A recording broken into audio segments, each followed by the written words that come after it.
ယနေ့သာသနာတော်နှစ်2555ခုနှစ်တဇောင်မုံလဇန်6ရက်2011ခုနှစ်17လပိုင်းတရက်နေ့ည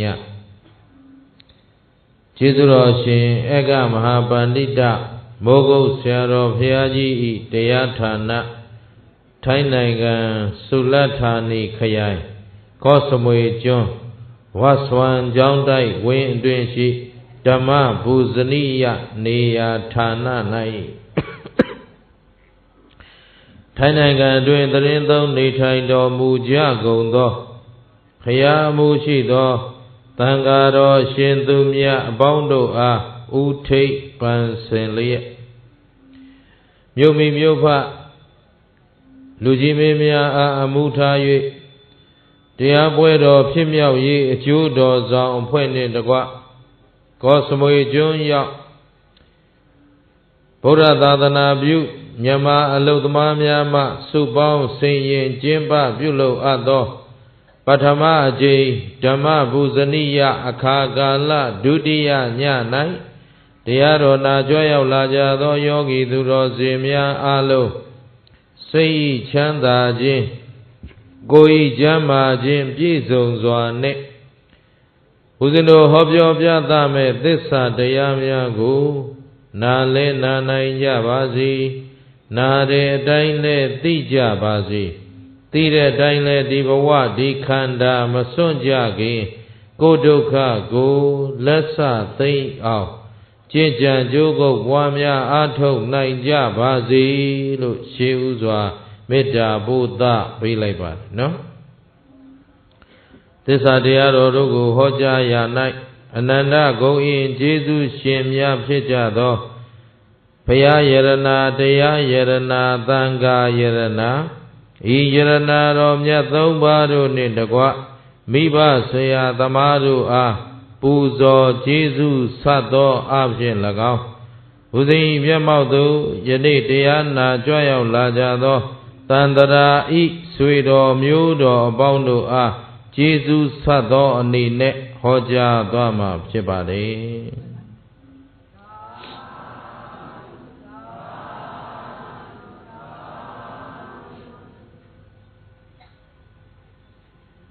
ကိုကောင်းလေးတွေပဲရောက်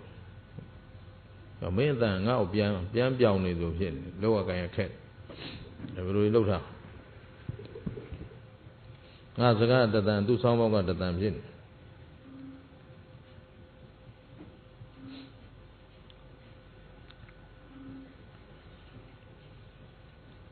ကိုင်အားလုံးစောစောဆရာတော်ကြီးကဘာတွေဆုံးမသွား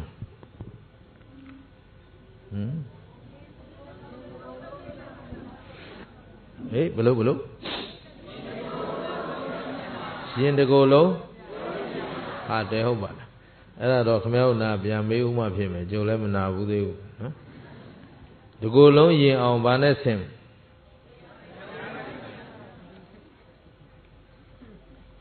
ကဲဒါဖြစ်တရားနဲ့ဆင်တော့အပြုံးမျက်နာအတွက်ကြတော့ဟုတ်ပြီအဲ့လောက်ဆိုရင်မစိုးပါဘူးဆရာတော်ကြီးပြောအကျိုးဟောအကျိုးနှပ်ပါလေနော်တကိုယ်လုံးရင်အောင်ဗာနဲ့ဆင်မယ်ပြုံးမျက်နာကခုနရင်တကိုယ်လုံးကတရားနဲ့ဆင်မယ်ဆိုငစီတွေကိုလေခိုင်းရှိပါသေးတော့ရပြီကဲဒီလောက်ပဲညီလေးရပြီအဲ့တော့အားလုံးဒီနေ့တော်ကောင်းတို့ကိုပြောချင်တာကမြတ်စွာဘုရားရှင်ကိုယ်တော်မြတ်ကြီးရဲ့သာသနာနဲ့တွေ့တဲ့အခိုက်ကလေးမှာရခဲ့တဲ့ဘဝကလေးကိုအလွဲသုံးစားမဖြစ်စေဘဲနဲ့ကိုယ်ဘဝကိုဘုရားရှင်ရဲ့အဆုံးအမနဲ့အညီရင်တဲ့ရင်အောင်ကြိုးစားကြဖို့ဒါအထူးတိုက်တွန်းလိုပါတယ်နော်အဲ့တော့ဆရာတော်ကြီးကရင်တကိုယ်လုံးဆိုတော့တို့ကလည်းရင်တဲ့ရင်အောင်လို့ပြောရတယ်နော် အဲ့တော့ဒီကုလုံးယဉ်ကျေးလာအောင်ဘာနဲ့ထိရမလဲသူတို့ကိုလုံးနေတယ်ကဲကောင်းပြီအာဂသေဝပဒံနတ္ထိသမနောနတ္ထိဘာဟိယေသင်္ခါရတတ္တရာနတ္ထိနတ္ထိဗုဒ္ဓနာမိတ်စိတံအာဂသေဝပဒံနတ္ထိကောင်းကင်ပြင်မှာခြေရာမရှိဘူးကောင်းကင်သွားနေတဲ့ပုဂ္ဂိုလ်တွေခြေရာထင်သလားထင်များထင်ရင်လေးမြန်ရာတွေဖြတ်လို့တော့ရမှာမဟုတ်ဘူးနော်အဲ့တော့ကောင်းကင်မှာခြေရာဆိုတာမရှိဘူးအဲ့ဒါလိုပဲတဲ့သမနောနတ္ထိဘာဟိယေသာသနာရဲ့ပြင်ပမှာဘုရားဆုံးမရဲ့အပြင်မှာမဲ့ဖို့နိဗ္ဗာန်ဆိုတာမဲ့ဖို့နိဗ္ဗာန်ရတဲ့ယဟန်ရှိနိုင်သလားရှိပါဗျာသာသနာပြင်ပမှာမဲ့ဖို့ရနိုင်တဲ့ယဟန်ရှိပါဗျာဒါဖြင့်မဲ့လန်းဖို့လန်းနိဗ္ဗာန်လန်းသည်ဘယ်မှာပဲရှိတယ်သာသနာတွင်နဲ့သာသနာပဘယ်လိုလုပ်ခွဲမလဲအခုသူတော်ကောင်းတို့သည်သာသနာတွင်သားသည်လားသာသနာပသားတွေလားသာသနာတွင်သားဘာနဲ့သက်သေပြော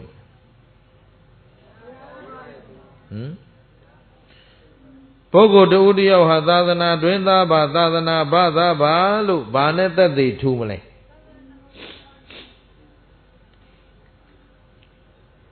ဒါဗုဒ္ဓဘာသာဝင်တိုင်းသိတယ်မသိတဲ့ဦးဇင်းကမူကြိုဆရာလို့ဘာလို့ကိုအမိပေးထားတယ်ဆိုတော့အဲ့ဒီအခြေခံပဲအဲ့ဒီအခြေခံအချက်တွေကိုမသိပဲနဲ့ဘုရားကိုယ်ွယ်ပါ၏တရားကိုယ်ွယ်ပါ၏လုံနေုံလောက်နဲ့ဗုဒ္ဓဘာသာဝင်တယောက်ဖြစ်ပြီလို့ပြောလို့မရဒါကဦးဇင်းကဘောင်ကျင်းချင်းလေးနဲ့ပြောတာဗုဒ္ဓဘာသာဝင်တကယ်တော့လမ်းမှန်ရောက်ပြီလို့ပြောလို့မရကောင်းပြီငါတို့ဟာသာသနာသွင်းသားပါလို့သက်သေထူခြင်းရင်တော်တော်ကောင်းတို့ဦးဇင်းတို့ရဲ့နှလုံးသားထဲမှာဝမ်းထဲမှာဘယ်သူဆုံးမတွေကိမ့်ဖို့လို့လဲဒါဖြင့်သာသနာတွင်သားတယောက်သည်သာသနာ့ဘာသားတယောက်နဲ့ကာယကံပြုပုံခြင်းကိုတူသင့်သလားသေချာနားထောင်တော့အရေးကြီးလို့ဖြည်းဖြည်းချင်းပြောနေတာသာသနာတွင်သားတယောက်ဒီသာသနာဘာသာတယောက်နဲ့ကာယကံခြင်းလဲတူသင့်သလားဝစီကံခြင်းကိုမနောကံသင့်ကိုကြံတဲ့အကြံခြင်းလဲစိတ်ထားခြင်းလဲမတူသင့်ဘူးသာသနာတွင်သားနဲ့သာသနာဘာသာစိတ်အကြံခြင်းဘသူကပို့ပြီးတော့အဆင့်မြင့်သင့်တယ်လဲဒါဖြင့်အဆင့်မြင့်တဲ့အကြံလေးကြံတတ်ပြီလားဟောသာသနာတွင်သားနဲ့သာသနာဘာသာဘသူစိတ်အကြံကပို့ပြီးတော့တန်ဖိုးရှိသင့်တယ်လဲတန်ဖိုးရှိတဲ့အကြံလေးကြံတတ်ပြီလားကိုယ့်ကိုစဉ်းစားသဘောပေါက်လားခုဦးဇင်းပြောနေသဘောပေါက်လား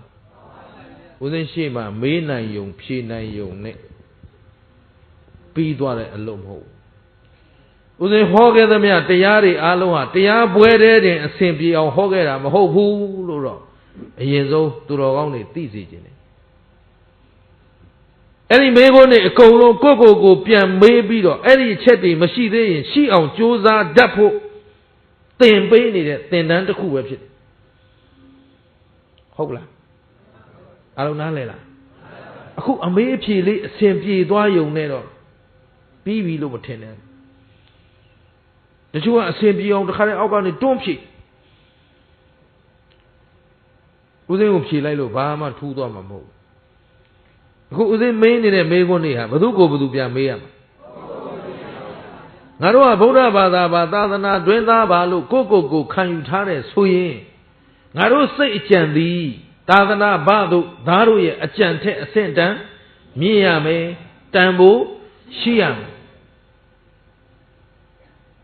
ငါတို့ပြောနေတဲ့နှုတ်ဝစီကံသည်သာသနာဘသားတွေထက်တန်ဖို့ရှိရမယ်အဆင့်တန်းမြင့်ရ用眼的这个，对片的这个，包别的这个，占卜美的这个，没标过，完了来说了，俺说大是拿准大的片的路，行了，不是标了，怎么办了？该干的代面，公务呀，人家对木呀嘛，人家过龙说了，这都多嘛片，过龙人家人这样的钱，哟。တရားတွေစိတ်တွေရောမနေနဲ့အပြုံးမျက်နှာကစိတ်နဲ့ပြုံးမှပြုံးလို့ရတယ်ဟုတ်တယ်နော်ယင်ဖို့တကူလုံးယင်ဖို့ဘာနဲ့ဆင်တရားနဲ့ဆင်ဘာနဲ့ဆင်ကာယကံလည်းတရားနဲ့လျော်စွာပြုမှုရဝစီကံလည်းတရားနဲ့လျော်စွာပြုမှုရမယ်ပြောဆိုရမယ်မနောကံလည်းတရားနဲ့လျော်စွာပြုမှုရမယ်ကြံစည်ရမယ်ရှင်းလားဒါကြောင့်တမနောနတ္ထိဘာယိသာသနာရဲ့ပြင်ပမှာမက်ဖို့ရတဲ့ယဟန်ဆိုတာမရှိဘူးယုံသလားသင်္ခါရသတ္တရနတ္ထိသင်္ခါရတရားမှန်သမျှမြဲသည်ဟု၍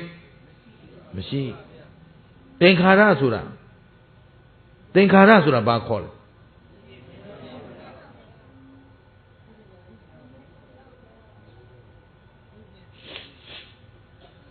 အဲ့ဒါလည်းတို့မကွဲဘူး။ဘာလို့ဆိုတို့စကားမှမဟုတ်ပဲဘူး။သင်္ခါရနဲ့အနိစ္စကိုရောနေ။သင်္ခါရဆိုတာမမြဲခြင်းကိုခေါ်တယ်မဟုတ်ဘူး။သင်္ခါရဆိုတာပြုပြင်ရင်ခေါ်တယ်မပြည့်စုံသေးဘူး။ဟုတ်တယ်။သင်္ခါရတရားဆိုတာအကြောင်းပြုပြင်လို့ပေါ်လာတဲ့တရားအကြောင်းကြောင့်ပေါ်လာတဲ့တရားကိုဘာခေါ်လဲ။သင်္ခါရတရားမှတ်ထား။နောက်ရောင်ဝါးမဖြစ်စေနဲ့သူ့မင်္ဂလာရောင်ဝါးမသိဘူးလို့ဆို။သင်္ခါရဆိုတာဘာလဲ။အကြောင်းပြုပြင်လို့ပေါ်လာတဲ့တရားပြန်ပြောနေဦးခုအစဉ်ပြောနေတယ်ခင်ဗျားတို့နားထောင်လို့အစဉ်ပြေလားအားလုံးအစဉ်ပြေလားမပြင်ပြီးမှပြောမယ်ပြေလားအေးဖြေတန်နေနဲသွားရင်ကျုပ်ကကြိုပြောတာအစဉ်မပြေဘူးလို့ထင်နေတယ်အဲ့တော့နားထောင်သင်္ခါရတရားဆိုတာဘာလဲအကြောင်းပြုပြင်လို့ပေါ်လာတဲ့တရားပြောကိုယ်တော်ကောင်းတို့ခန္ဓာမှာယုတ်တရားရှိမရှိခုငုတ်တို့ထိုင်နေကြတာဗာတရားကြီးတို့အဲ့ဒီယုတ်တရားကိုပြုပြင်ထားတာကံစိတ်ဥရုအာဟာရအကြောင်းတရားဘာနှပါအကြောင်း၄ပါးပြုပြင်လို့ပေါ်လာတဲ့ယုတ်တရားမို့လို့သူ့ဗာတရားခေါ်သင်္ခါရတရားပြောဘာပြုပြင်တာအကြောင်းဘာနှပါယုတ်ကိုပြုပြင်ထားတာအကြောင်းတရားကံရဲ့သေချာလုံးတော့အဲ့ဒီထဲမှာဘုရားသခင်တွေတကုရှင်တွေပါလားနတ်တွေရောပြမတွေရောဘိုးတော်ဝိဇ္ဇာဇောကြီးတပ္ပတိဟမ်ကိန်းကနန်းနေသူက9ကနန်းမွေးကနန်းမို့လို့ပါ10ကနန်းမွေးကနန်းမို့လို့ပါဘယ်လမွေးလို့ပါလားမပိုင်မဟုတ်လို့ပဲရှင်းလားဒီယုံနဲ့ပတ်သက်ပြီးတော့ဖြစ်ပြက်လာတာမှန်သမျှစဉ်းစားရမယ်အကြောင်းတရားဘယ်နှပါငါယောဂဖြစ်နေတဲ့ကံကြောင့်လားဟုတ်လားဒါမှမဟုတ်ရင်စိတ်ကြောင့်လားဒါမှမဟုတ်ဥရုကြောင့်လားဒါမှမဟုတ်အခုဆရာဝန်တွေစိတ်ကုပေးတယ်ဆိုတာဥရုနဲ့အာဟာရဒီနှစ်ခုပဲကုလို့ရတယ်စိတ်ကုရင်စိတ်ယောဂကုဆရာဝန်စီသွားရမယ်ဒါသိမသိကြဘူးရဘူးဟမ်ရှင်းသလားကံကိုစိတ်ကုလို့ရမရဘူးအတိတ်ကံကပြုတ်ခဲ့သမျှတော့ခင်ဗျားတို့ခံရတော့မှာသို့တော့ပြစ္ဆုတ်ပံကံကိုတော့ကိုယ်တိုင်ပြင်ဆင်လို့ရနိုင်မရနိုင်အဲ့ဒီပိုင်းလဲနားလဲထားအရာရာကံပဲဆိုပြီးပုံချနေလို့မရဘူးရှင်းသလားအတိတ်ကံကငတ်မကံပါပဲပြစ္ဆုတ်ပံမှာလုံလဝရိယစိုက်စားနေရင်ဝရိယအကျိုးလောက်တော့ရှင်းလားအတိတ်ကံမရှိဘဲနဲ့ဉာဏ်ရှိတိုင်းလျှောက်ကလဖန်ထိုးရသမျှလေးချဲထိုးထီထိုးကိုကံမရှိဒါလည်းစဉ်းစားအောင်လေ ကိုကြည့်လှူဖို့တန်းဖို့ဝါသနာပါသလားပေးဖို့ကမ်းဖို့ဝါသနာပါလားစွန့်ကြဲဖို့ဝါသနာပါလားယူဖို့ဝါသနာပါလားဒါစဉ်းစားယူခြင်းနဲ့စိတ်ကြည့်ရှိနေရင်ဘယ်ချဲမှမထိုးနဲ့မပေါက်ဘူးဘာလို့ဆိုငကိုကလေးလှူဘူးတဲ့အထုံမပါလို့ပေးဖို့ကိုဝါသနာမပါတာပေးနေတဲ့လူကမယူခြင်းလည်းရတယ်ရှင်းလားသဘောပေါက်သလားဟောဒီအကြောင်းတွေပြောနေတာအလကားပြောနေတာမဟုတ်သာသနာတွင်သားသာသနာဘာသာကွဲဖို့ဆိုတာဒါမသိပဲနဲ့သာသနာတွင်သားဖြစ်ကိုမဖြစ်ဘူး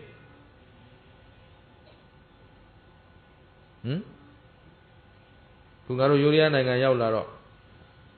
ဟိုးပထမအကျင့်သွားကြတဲ့ကပါဒီရှမ်းနေနဲ့ဘယ်လိုရည်ဆက်ပါတယ်တော့မသိဘူးတာချလိတ်မှာတရားသွားဟောတော့မဲဆိုင်မဲဆောက်နော်မဲဆိုင်ဘက်သွားကျင်းရိုင်ဘက်သွားတွေ့သမျှအရာရှိတွေကအဆောင်တောင်းဘာလဲဆိုအဆောင်ပေးတဲ့ဘုန်းကြီးမဟုတ်ဘူးလို့ပြောရတယ်တရားဟောတဲ့ဘုန်းကြီးလို့ဘုရားဟောတဲ့တရားသိကျင်လာခဲ့ငါပြောပြမယ်အခုလည်းမိုးမရွာဘူးတဲ့ဘာကြောင့်လဲဆိုမရွာခြင်းလို့ငါလည်းမဆိုင်ဘူးရှင်းလား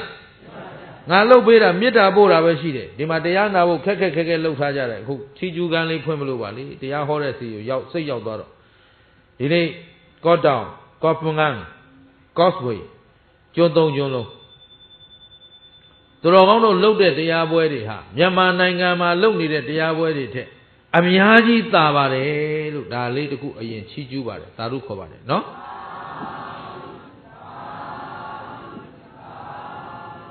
အားလုံးစီးစနစ်တကျနဲ့တိတိကျကျမှန်ကန်အချိုးပြေကျွန်းသုံးကျွန်းလုံးကြိုးစားထားကြတာဦးဇင်းကဝမ်းသာလို့မဆုံးဆရာတော်ကြီးကလည်းတောင်းပန်တယ်ငါသားတဲ့မင်းဒီကျွန်းတွေကိုတော့မပြတ်တရားပွဲလေးပြီးပါကွာတဲ့သူတို့သနာပါတယ်မမတပည့်တော်လဲတနာလို့ရောက်လာတာဗျာတနာယုံနေမဟုတ်ဘူးသူတို့ကိုယ်တိုင်ကိုကတရားပေါ်မှာလိုလားတဲ့ဆန္ဒတွေပြင်းပြကြတယ်ဗျာကြိုတင်ပြီးတော့တပည့်တော်ရဲ့တရားပွဲကိုဘယ်လိုပုံစံစီစဉ်တယ်ဆိုတာကြိုလေ့လာတယ်ကြိုပြင်ဆင်ထားတယ်ညီညွတ်ဝိုင်းဝန်းရွတ်ဆောင်ကြတယ်ဒီပြရုပ်တွေဟာအခုသူတော်ကောင်းတို့နေတဲ့တိုင်းပြည်ကပုံကိုယ်တွေတောင်းအံ့ဩနေကြပြီအတုယူနေကြပြီဘဝင်မြင့်မို့ပြောတာမဟုတ်ဘူးနော်ဆက်ပြီးကြိုးစားဖို့လိုအပ်မလို့ညီညွတ်ဖို့လိုအပ်မလို့ဒီနေ့ကော့စမွေကျွန်းကသာသနာပြုပုဂ္ဂိုလ်တွေကဘယ်သူတွေလဲပြောဒီနေ့ကော့စမွေကျွန်းမှာဗုဒ္ဓသာသနာပြုနေကြတာဘယ်သူတွေလဲအဲ့ဒီမဟာယာနတွေအကုန်လုံးထေရဝါဒဖြစ်သွားအောင်ခင်ဗျားတို့တာဝန်ရှင်းလားယုံကြည်မှုဒါသိအရေးကြီးတယ်အခုဒီနေ့သူတော်ကောင်းတို့မိုးလွတ်လေလွတ်တရားတွေဘာလို့နားလဲဆိုသူတော်ကောင်းတို့ရဲ့ယုံကြည်မှုကြောင့်သူတော်ကောင်းတို့ရဲ့စိတ်စေတနာတွေကြောင့်ဥဒုမင်္ဂလာစွမ်းလို့မဟုတ်ဘူးတို့ကမေတ္တာပို့ပေးတာမေတ္တာရက်ခံပေးတာပဲရှိတယ်သူတို့ခမညာတစ်နှစ်ပတ်လုံးပင်ပန်းစင်းရဲရှာဖွေထားရတဲ့ထဲကနေနဘူးကကျွေးခြေမကြတမာအာဇီဝနဲ့လောက်ကင်ထားတဲ့အရာဝတ္ထုလေးတွေနဲ့ဓမ္မပူဇာပြုကျင်လို့တရားနာကျင်လို့ကြိုးစားကြတာပါမိုးနတ်မင်းကြီးရဲ့ကျေးဇူးပြုပြီးတော့အကယ်၍များဖြစ်နိုင်ရင်တရားပွဲကလေးမိုးလွတ်အောင်စီစဉ်ပေးပါလို့မေတ္တာပဲရခံတာရှင်းလားသူမင်္ဂလာဆုမတောင်းဘူးဘယ်သူအောက်မှလည်းဒူးထောက်ပြီးတောင်းပန်ဘူးတဲ့လူမဟုတ်ဘူးဒါပေမဲ့အခုတရားပွဲအတွက်ဆိုလုပ်ပေးပါတယ်မေတ္တာရခံပေးတယ်ဒါပေမဲ့သူမင်္ဂလာစွမ်းလို့မဟုတ်ဘူးခင်ဗျားတို့အားလုံးရဲ့စိတ်တွေကိုကဒီထဲမှာအားလုံးဓမ္မတွေကိန်းနေလို့ဓမ္မကျေးဇူးခံစားရှင်းလားဒါဖြင့်ရှေ့ဆက်ပြီးကြိုးစားပေးကြပါဆိုတာဦးဇင်းကမေတ္တာရက်ခံတယ်နော်အားလုံးအခုတက်ညီလက်ညီနဲ့တရားပွဲကြီးတွေလောက်ကြတာကြည်ဆရာတော်ကြီးဆိုကြည်ပြီးပီတိတွေဖြစ်ငါသားရမင်းဟာတော်တန်ဖိုးရှိတာပဲတဲ့အားလုံးဒီလိုအရက်တွေမှာဒီလိုဖြစ်ဖို့ဆိုတာမလွယ်ဘူးမင်းပေါ်တော်ယုံကြည်ကြလို့ဒီလိုဖြစ်တာကွာမင်းကြိုးစားစမ်းပါခဏပြောပါတယ်တိုက်ဆိုဆရာတော်ကြီးကအဲ့တော့ဆရာတော်ကြီးနဲ့ဦးဇင်းက10နှစ်ရောလောက်ပဲကွာတာပါအသက်ကဒါပေမဲ့ပညာကုံကြီးမားတဲ့ဆရာတော်ကြီးမို့လို့ဦးဇင်းကလည်းဖခင်လိုပဲထားတယ်သူကလည်းသားလေးတစ်ယောက်လိုပဲစောင့်ရှောက်အဲ့တော့ဦးဇင်းတို့ပြောချင်တာကယနေ့ဗုဒ္ဓဤဓမ္မလမ်းမှန်နေသူတော်ကောင်းတို့နှလုံးသားထဲမှာပျောက်သွားတဲ့အချိန်ဟာသာသနာကွယ်တဲ့အချိန်ပဲဟုတ်လား သာသနာကွယ်တယ်သာသနာတွင်သားသာသနာဘာသာဆိုတာအပြင်မှာသာသနာတွေရှိနေတာကိုပြောတာလားနှလုံးသားတွေကသာသနာကိုပြောတာလားကိုယ်စီသာသနာတွေရှိဖို့လိုတယ်ဒီနေ့နိုင်ငံတော်များများဗုဒ္ဓဘာသာလူဦးရေကြီးတရုတ်ပြည်သွားကြည့်အများကြီးပေါ့ဗုဒ္ဓဘာသာတွေဒါပေမဲ့သူတို့ဗုဒ္ဓရဲ့အဆုံးအမနှလုံးသားတယ်မရှိတော့ကွန်ရင်လိုအန်ကုန်းလိုဟိုနတ်ကြီးကိုယ်ကြရမှာလိုမိုးနတ်မင်းကြီးပဲပြေးဖက်ရတော့မလိုဒါနဲ့သူတို့လိုနဲ့သွားနေတာသူတို့ဒီဖျားရုပ်ထုသာရှိတော့တယ်သာသနာတော့သာသနာဆိုတာဘာလဲအဆုံးအမသာသနာဆိုတာဘာလဲအဆုံးအမကွယ်ရင်ကြိုက်သလောက်ပတ်ထားသင်္ကန်းကိုဒီဘုန်းကြီးတွေလည်းသင်္ကန်းပတ်တာပဲမဟာယာနလည်းပတ်ထားတာပဲတိဘက်လည်းပတ်ထားတာပဲသင်္ကန်းပတ်ထားတိုင်းတန်ခါဖြစ်သလားဖြစ်ပါဘူးသာသနာတွင်သားဖြစ်သလားမဖြစ်ပါဘူးဒါလည်းကြည့်ဦးနောက်တစ်ခါနိုင်ငံတကာနဲ့ဆိုပြီးလုံနေတော့ယဟန်ဝိနည်းတော်နဲ့အညီမနေတဲ့ပုဂ္ဂိုလ်တွေလည်းထိုင်ရှိခိုးရမလို့ဖြစ်သဘောပါလားတန်ဖိုးချင်းတူသလားမတူပါဘူးတို့ကတော့မပြောနိုင်ဘူးပျက်စီးမခံနိုင်ဘူးရှင်းတယ်နော်တို့ကသူဘလောက်နာမည်ကြီးတခါဒလိုင်းလမ်းမကြီးလာတဲ့သွားဖူးအောင်မလားဘာဖူးတယ်လို့ဒလိုင်းလမ်းမဘာကောင်းမလို့သဘောပါလားဗုဒ္ဓရဲ့အဆုံးအမဝမ်းနဲ့ကိမ့်မသာသနာတွင်သားအဆုံးအမမရှိရင်သာသနာတွင်သားလို့ပြောလို့မရတော့တချို့မေးတယ်နားမလဲအခုမေးကြတယ်ဟိုတနေ့လည်းအစ္စရေးတွေတွေ့တယ် you are Dalai Lama no I am not Dalai Lama I am a monk I come from Myanmar ရှင်းလား I am a Buddhist pupil Buddhisms နော်ငါတို့ကဗုဒ္ဓရဲ့အဆုံးအမဗုဒ္ဓရဲ့တပည့်သားသာဝကတွေ Buddha's pupil ရှင်းနော် no I am not Dalai Lama ပြောရုံးခံတယ်ရှင်းရလားဒါဖြင့်အဆုံးအမအရေးကြီးသလားမကြီးဘူးလားဒါဖြင့်သူတော်ကောင်းတို့ယုတ်သည်ဘာတရားလဲမိမနေနဲ့သင်္ခါရတရားပြောသိတာပေါ့ဒီဘက်ရောက်ရင်ဟိုဘက်ကဟာမိပြီဟိုဘက်ကဟာရောက်ဒီဘက်ကဟာမိပြီဒီလိုလူမျိုးတွေဒီတရားတွေဟောရတာတန်းကိုမတန်းမှတ်ထားသဘောပေါက်လားသိတယ်နော်ဒါတွေပြောရင်ဒါတွေမေ့တော့မယ်ဆိုတာသဘောပေါက်ပြီသားယုတ်တရားစီဘာတရားတော့ကဲနံတရားရောသင်္ခါရတရားနံကိုပြုပြင်ထားတာအာယုန်နဲ့ဓွာရပြော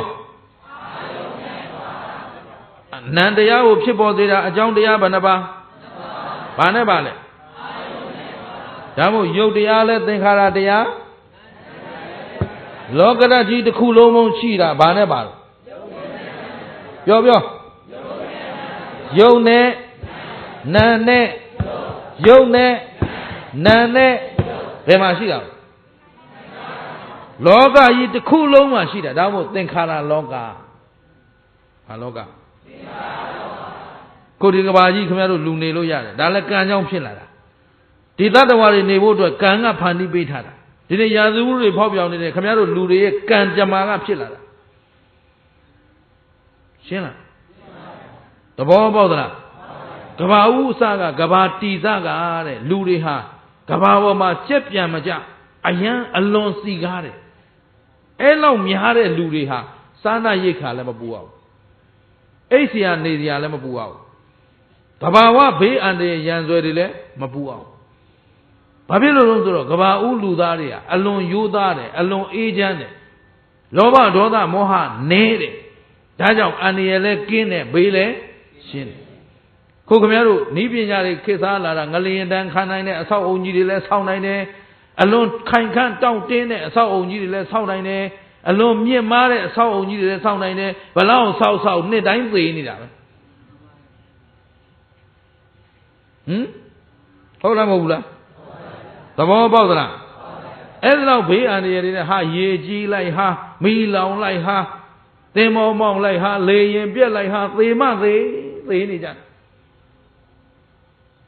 အဲ့ဒါသူတော်ကောင်းတို့ပြုတဲ့ကံတွေမစင်ကြယ်တဲ့အတွက်အန္တရာယ်တွေများရှင်းလား ဒါတော့ဗုဒ္ဓဘာသာဝင်သာသနာတွင်သားဖြစ်ဖို့ဆိုရင်ဘယ်သူအဆုံးမဝမ်းနဲ့ကိရထပ်ပြောမယ်အလေးနဲ့သာသနာတွင်သားတယောက်နဲ့သာသနာဘာသာတယောက်ကာယကံဝစီကံမနောကံချင်းတူသင့်မတူသင့်ဒါပေမဲ့ခင်ဗျားတို့ကိုသာသနာတွင်သားလို့ခံယူထားလားသာသနာဘာသာလို့ခံယူထားလားဒါဖြင့်ဒီနေ့ကစပြီးကာယကံဝစီကံမနောကံအဆင့်မြင့်အောင်ကြိုးစားရှင်းလားမိမိရဲ့ကာယကံဝစီကံမနောကံကြောင့်တပါးသောပုဂ္ဂိုလ်တဦးတယောက်မှစိတ်လည်းမဆင်းရဲပါစေနဲ့ကိုယ်လည်းမဆင်းရဲပါစေနဲ့သင်္ခါရတတ္တရာနတ္ထိသင်္ခါရတရားတို့မြည်သည်မြဲသည်ဟု၍ယုံမှန်သမျှလည်းဖြစ်ပြီးရင်နာမှန်သမျှလည်းဖြစ်ပြီးရင်ဒါဖြင့်ခိုင်မြဲတဲ့သင်္ခါရတရားရဲ့လို့ရှိသလားမရှိသလိုနတ္ထိဗုဒ္ဓနာမိတ်တိတံတဲ့ဖရာတို့မြည်သည်မှာတုံလှုပ်ခြင်းမရှိဘူးဒီစကားဘာလို့ပြောလဲဆိုတော့တို့ကဖရာသားတော်သမီးတော်တွေလောကဓာတ်ကြောင့်တုံလှုပ်เสียအကြောင်းမရှိဘူးဘာလို့မတုံလှုပ်တာလဲဆိုတော့ဖရာသားတော်သမီးတော်တွေဖြစ်နေလို့ဒါလေးပဲခံယူထားသဘောပေါက်လား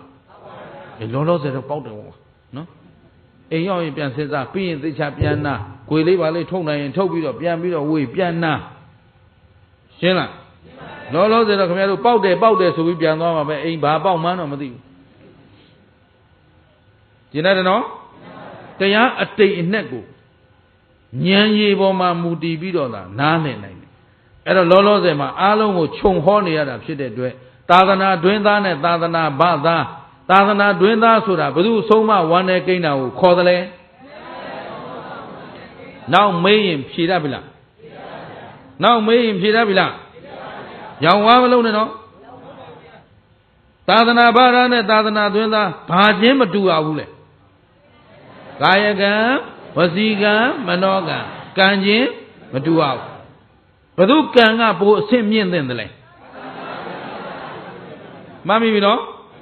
ကဲကောင်းပြီစမယ်ဒီနေ့အင်္ဂုတ္တရနိကေစက္ကနိဗ္ဗာန်အင်္ဂုတ္တစက္ကနိဗ္ဗာန်ဆိုတာ6ပါးသောတရားတွေစုထားတဲ့အစုဝေးထဲမှာရှိတယ်ပေါ့အင်္ဂုတ္တရဆိုတာအချက်အလက်ကလေးတွေနဲ့ဟောထားတဲ့တရားတွေကိုစုဆောင်းထားတဲ့သုတ်တံကိုအင်္ဂုတ္တရနိကေအင်္ဂုတ္တရသုတ်တံဒီလိုခေါ်တယ်အဲ့ဒီထဲမှာစက္ကနိဗ္ဗာန်ဆိုတော့6ပါးသောတရားတွေစုထားတာ6ချက်ပါတဲ့တရားတွေကိုစုထားတဲ့ထဲကအာနိတန္တဝက်ဆိုတာအပိုင်းခြားအာနိတန္တဆိုတဲ့အပိုင်းခြားကဏ္ဍလေးတွေကပါတုဘာဝသုတ်ဆိုတာကိုပြောမယ်ဘာသုတ်ဟုတ်ပြီအဲ့ဒီတော့မှအဓိကဘာပြောထားတာလဲဆိုတော့လောကမှာရခဲ့တဲ့တရားတွေဖြစ်နိုင်ခဲ့တဲ့တရားတွေကိုပြောထားတယ်အဲ့တော့လောကမှာရခဲ့တဲ့ဒုံလဘတရား6ပါးရှိတယ်ဒုံလဘတရားဘာနှပါ6ပါးပရမတစ်ချက်ကလောကမှာမြတ်စွာဘုရားရဲ့လို့ပွင့်ထွန်းပေါ်ပေါက်လာဖို့ရလွယ်သလားခက်သလားဟမ်ကဘာပေါင်းအသင်္ချေအနန္တမှာမှဘုရားပွင့်တဲ့ကဘာကတကဘာနကဘာထက်ပိုမပါဘူးအခုလဲဒါဗဒ္ဒကဘာဗဒ္ဒကဘာဆိုတာလောကမှာဘုရားအများဆုံးပွင့်တဲ့ကဘာ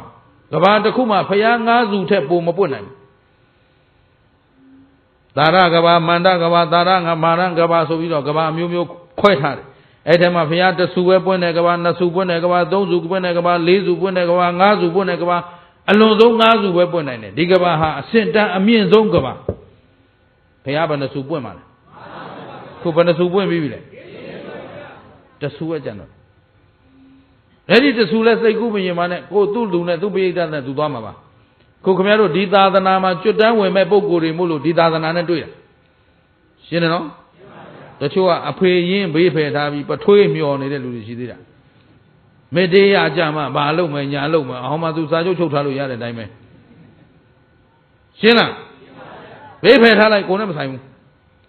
လောလောဆယ်ဒီသာသနာသားလည်းငါတို့အဖေရင်းရှင်းတယ်နော်ပထွေးနဲ့နေမလားအရင်နဲ့နေမလားအရင်စိတ်ကလေးမပြောက်ကြပါနဲ့နှုံးမပထွေးမျောတဲ့လူကများတော့ဗျာကျင်တတ်သလားကောင်းပြီလောကမှာဖျားပွင့်ထွန်းပေါ်ပေါက်လာဖို့ကလွယ်သလားခက်သလားဟုတ်ပြီနှစ် မြတ်စွာဘုရားရှင်ဤတရားတော်ကိုဟောကြားတတ်သူနဲ့တွေ့ဖို့လဲခဲရင်နေမှတ်စမ်းတိဘုရားပွင့်ဖို့ခဲရင်နေပြောတိကပါလဲနိမြတ်စွာဘုရားတရားတော်ကိုဟောကြားတတ်တဲ့ပုဂ္ဂိုလ်နဲ့တွေ့ဖို့လဲဒီနေ့သံဃာတသိန်းမှာတပါးပေါ်ဖို့မလွယ်ဘူးရှင်းလားတစ်ထောင်မှာတပါးပေါ်ဖို့မလွယ်ဘူးဓမ္မဂတိကတရားဟောတတ်တဲ့ပုဂ္ဂိုလ်တွေ့ဖို့အလွန်ခဲရင်တရားဟောတတ်တဲ့ပုဂ္ဂိုလ်မရှိဘဲနဲ့လေသူတော်ကောင်းတို့သာသနာနဲ့တွေ့ကြိုးနတ်ပါဒါနသီလလောက်နဲ့ပြီးသွားတာမှမဟုတ်ပဲဒါနသီလသာသနာဘာမှလည်းရှိတယ်ရှင်းလားတခြားဘာသာတွေမှာလည်းမွတ်စလင်မှာမွတ်စလင်သီလရှိတာပဲခရစ်ယာန်မှာခရစ်ယာန်သီလရှိတာပဲဟိန္ဒူမှာဟိန္ဒူသီလသူကျင့်ဝတ်တွေနဲ့သူမရှိဘူးလားသာသနာဘာမှလည်းရှိတယ်နားလည်လားဒါနဘုရားတို့ဗုဒ္ဓဘာသာဝင်တွေပြုနေတဲ့ဒါနထက်တခြားဘာသာတွေပြုနေတဲ့ဒါနကအစင်တန်းမြင့်နေတာတွေတပုံကြီးရှိတယ်ဗုဒ္ဓဘာသာဝင်တွေကငါနာမည်ပေါ်မှငါလူတာလူသိမှငါနာမည်ကပီးထိုးပေးမှလားကပီးထိုးမှလူမှအမုတ်ပေါ်ဝါကရမှလူမှတတိုင်းခိုင်းရင်နောက်ကတတိုင်းဘယ်သူမှမလူခြင်းဘူးအရေးကြီးတာရှေ့တတိုင်းအရေးကြီးတာနောက်တတိုင်းအရေးကြီးတာနောက်တတိုင်းကအရေးကြီးတာနောက်ကလုံမပေါ့တခိုးကနောက်ကဝင်တာရှေ့ကဝင်တဲ့အမျိုးမှမဟုတ်ပဲဒါပေမဲ့ရှေ့တတိုင်းတော့လူခြင်းနဲ့နောက်တတိုင်းလူမဲ့လူတော့မရှိဘူးဘာလို့ဆိုသူ့နာမည်ဘယ်သူမှသွားမဖတ်လို့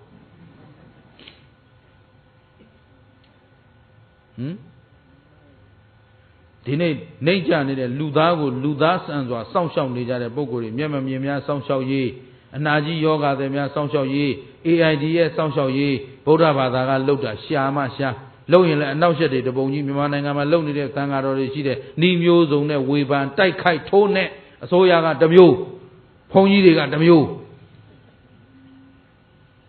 ကျုပ်တို့တော်ဘာပြောခံရမှာတေတကူဆရာတော်ကြီးနဲ့သူ့မင်္ဂလာတို့လုံနေတယ်ဆိုတာ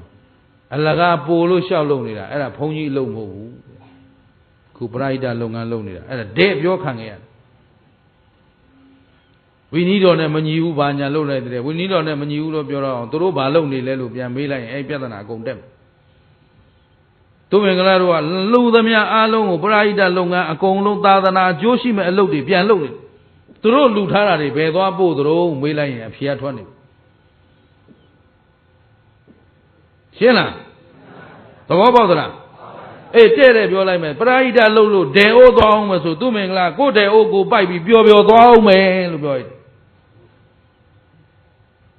အများအကျိုးရှိတဲ့အလုပ်ကိုအသေးခံပြီးလုပ်မယ်ငရဲသွားအောင်မယ်ဆိုသွားအောင်မယ်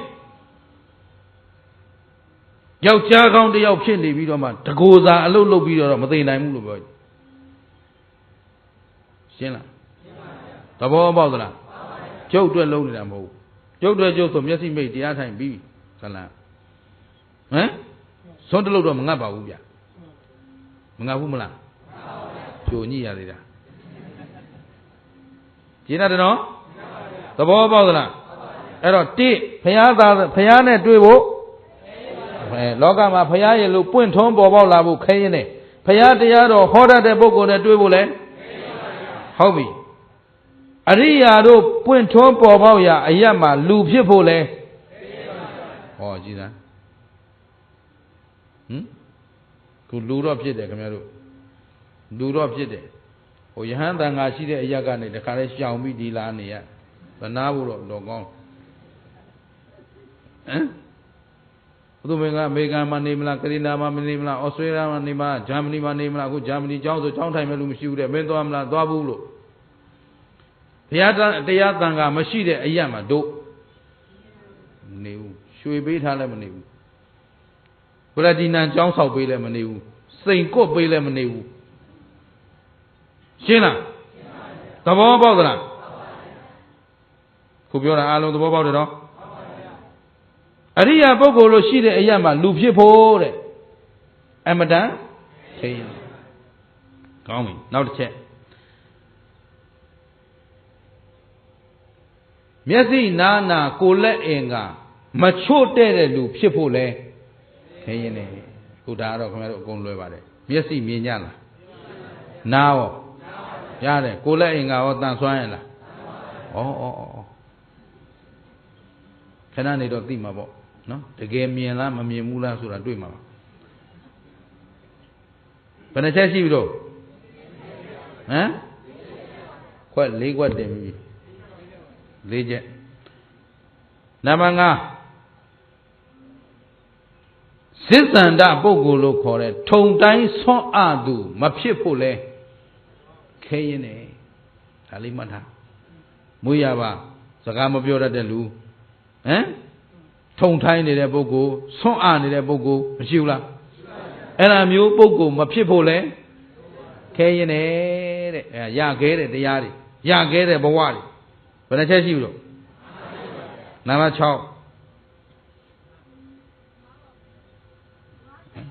ခု6လာတော့မယ်6ဆက်ပြောတော့မယ်6ခုဘယ်နှချက်မှတ်ပြီးတော့ဩအေး5ချက်မှတ်ပြီးပြီနော်အေး6ပြောတော့မယ်6ပြန်ကြည့်ထားဖျားဖြစ်ဖို့လဲဖျားပွင့်ထွန်းပေါ်ပေါက်ဖို့လဲခဲရင်နဲ့ဖျားတရားကိုဟောတတ်တဲ့ပုဂ္ဂိုလ်နဲ့တွေ့ဖို့လဲအရိယာပုဂ္ဂိုလ်တို့ဖြစ်ရာအရာမှာလူဖြစ်ဖို့လဲဟုတ်ပြီမျက်စိနားအင်္ဂါမချို့တဲ့သူဖြစ်ဖို့လဲဆွမ်းအနာမကြသူမဖြစ်ဖို့ရလဲဟုတ်ပြီနောက်ဆုံးချက်အရေးကြီးဆုံးချက်လာတော့ကုသိုလ်တရားတို့အပေါ်၌အစဉ်လိုလားတောင်းတသူဖြစ်ဖို့လဲခဲရင်နေဒါလေးပြောတော့မယ်ဗါလဲကုသိုလ်တရားတို့အပေါ်၌အစဉ်လိုလားတောင်းတသူဖြစ်ဖို့ခဲရင်နေကုသိုလ်ရခြင်းနဲ့ဆန္ဒနဲ့အမြဲနေတဲ့လူဖြစ်ဖို့ဆိုတာလွယ်သလားကိုခင်ဗျားတို့ရောပြောတိုင်းငါပြောတဲ့စကားကုသိုလ်ဖြစ်ခြင်းလိုက်တာလို့များနေတိုင်းဖြစ်ဘူးလားသာဓုစကားပြောတိုင်းကုသိုလ်ဖြစ်ရမယ်လို့ဆန္ဒဖြစ်ဘူးလားသာဓုငါလှုပ်တဲ့ကာယကံတိုင်းကကုသိုလ်ဖြစ်နေရမယ်လို့အိယာထကအိယာဝင်ကြိုးစားဘူးလားသာဓုငါဒီနေ့ကြံသမျှအိယာထကအိယာဝင်ကြံသမျှအကြံအလုံးကကုသိုလ်ဖြစ်နေရမယ်ကုသိုလ်ဖြစ်သောအကြံသာကြံမယ်ဟဲ့လို့ဆုံးဖြတ်တဲ့နေ့သာဓုသိအရေးကြီးတယ်နော်ငါပြန်အိယာထမြန်ဆုံးဖြတ်ကြည့်သမ်းပါဒီနေ့ငါပြောသမျှစကားကုသိုလ်စကားပဲဖြစ်ရဟုတ်ပြီနော်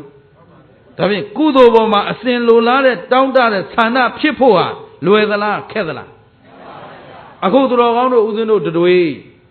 ဒီနေ့အထိသာသနာမှာသာသနာနဲ့တွေ့နေပါရဲ့နဲ့မဲ့ဖို့မရကျွတ်တန်းမဝင်နိဗ္ဗာန်မမြင်နိုင်သေးတာသည်အဓိကအချက်ဘာလဲဆိုတော့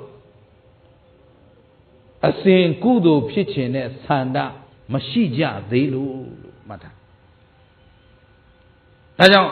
ဖျားပွင့်လာပါတယ်ပွင့်တိုင်းကောအကျိုးများပြီလို့ပြောလို့ဖျားပွင့်တာလောကအတွက်အကျိုးများတာမှနဲ့ကိုယ်စီကိုအတွက်ပြန်တွက်ဖျားပေါ်မှာယုံကြည်တဲ့တရားမြတ်နိုးတဲ့စိတ်မဖြစ်ပေါ်သေးသေး၍ဖျားစကားနားမထောင်သေးသေး၍ဖျားပွင့်ခြင်းဟာကိုယ်နဲ့ဆိုင်သလားတစ်ချက်ဖျားတရားတော်တွေဟောမဲ့ပုဂ္ဂိုလ်တွေဘယ်လောက်များနော်မြန်မာနိုင်ငံမှာဓမ္မဂရိကတွေအများကြီးရှိတယ်ဟောမဲ့ပြောမဲ့ဓမ္မဂရိကဘယ်လောက်များတရားပေါ်မှာယုံကြည်သက်ဝင်မှုမရှိသေးရင်ဒီတရားဟောပုဂ္ဂိုလ်တွေရှိတာကိုယ့်အတွက်အကျိုးရှင်းလားသဘောပေါက်သလားတချို့ကတရားဟောနေတာကိုတရားရွေးကြသေးတာနော်သူမင်္ဂလာတရားဆိုလုံးဝနာမရဘူးတဲ့လာမဖွင့်နဲ့ဘာဖြစ်ဆိုလို့တရားဟောတာမပေါ်တဲ့ငေါက်ငန်းနေတာမိကွန်းပြောတာလို့ဘာလို့လဲမင်းတို့ကတရားဟောတာဟုတ်သလားတဲ့အဲ့ဒါလာပြောကြတယ်ဘုန်းကြီးနည်းနည်းရှော့ဟောမဟောနိုင်ဘူးကိုယ်စတိုင်နဲ့ကိုနေတာကြိုက်ရင်နာမကြိုက်ရင်သွားစတိုင်ရှိမှစတားဖြစ်တာစတားဖြစ်ရှင်စတိုင်နဲ့နေရတယ်ရှင်းလားမင်းတို့ကြိုက်အောင်လိုက်မပြောင်းနိုင်ဘူးတခါကတလောကတက္ကမကြီးတယောက်ကပြောသေးတယ် လာပြီးချင်းကြောက်တာဘုန်းကြီးတော်တဲ့ဘုန်းကြီးကတပည့်တော်တို့မကြိုက်တာတွေလုံနေတပည့်တော်တို့ကမကြည်ညိုနိုင်ဘူးတဲ့ဟဲ့နေခဏလေးမင်းစကားခဏရထားလို့ငါမင်းတို့ကြည်ညိုအောင်အလုံးလုံးနေတာမဟုတ်တဲ့အတွက်မင်းလည်းကထက်တွက်ဆရာမလို့သွားတော့လို့ရှင်းလားဘသူကြည်ညိုအောင်မှအလုံးလုံးနေတာမဟုတ်ကိုယ်တိုင်နဲ့ကိုနေတာဟမ်ဘသူဆုံးမအတိုင်းနေတယ်ငါဘုရားစကားလွယ်ဘသူစကားမှထည့်မတွက်ဘူးလို့ပြောရှင်းလားသဘောပေါက်လားတကားတွေကျွေအောင်လည်းအလုံးမလုပ်ဘူးတက္ကမတွေကျွေအောင်လည်းအလုံးမလုပ်ဘူးကျင်တယ်နော်ကြည်လာတော့မယ်ဘုရားနဲ့တွေ့တိုင်းတရားဟောတဲ့ပုဂ္ဂိုလ်ရှိတိုင်းအကျိုးမဖြစ်တာဘာကြောင့်လဲလို့အနှစ်ချုပ်ရင်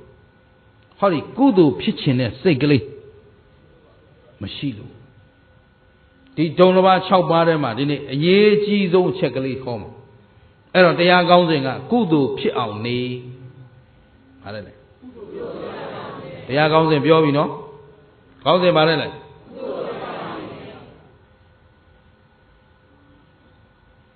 မှတ်မိဘူးလားကောင်းပြီအဲ့တော့ဘုရားပွင့်တာနဲ့ကြုံတိုင်းတရားဟောတတ်တဲ့ပုဂ္ဂိုလ်ရှိတိုင်းနောက်တစ်ခါအရိယာတို့ဖြစ်ထွန်းရာအရိယာတရားတွေနာကြားနေရတိုင်းမျက်စိနာနာကောင်းတိုင်းဆွမ်းအားနာမကြသူဖြစ်တိုင်းပြည့်စုံပြီလို့ပြောလို့မရသေးဘူးအခုတော်တော်အောင်တို့ဆွမ်းအားနာမကြတဲ့လူဒီထဲပါလားမပါဘူးစိတ္တနာလွတ်သွားပြီဒါဖြင့်နံပါတ်5အချက်ပြည့်စုံတယ်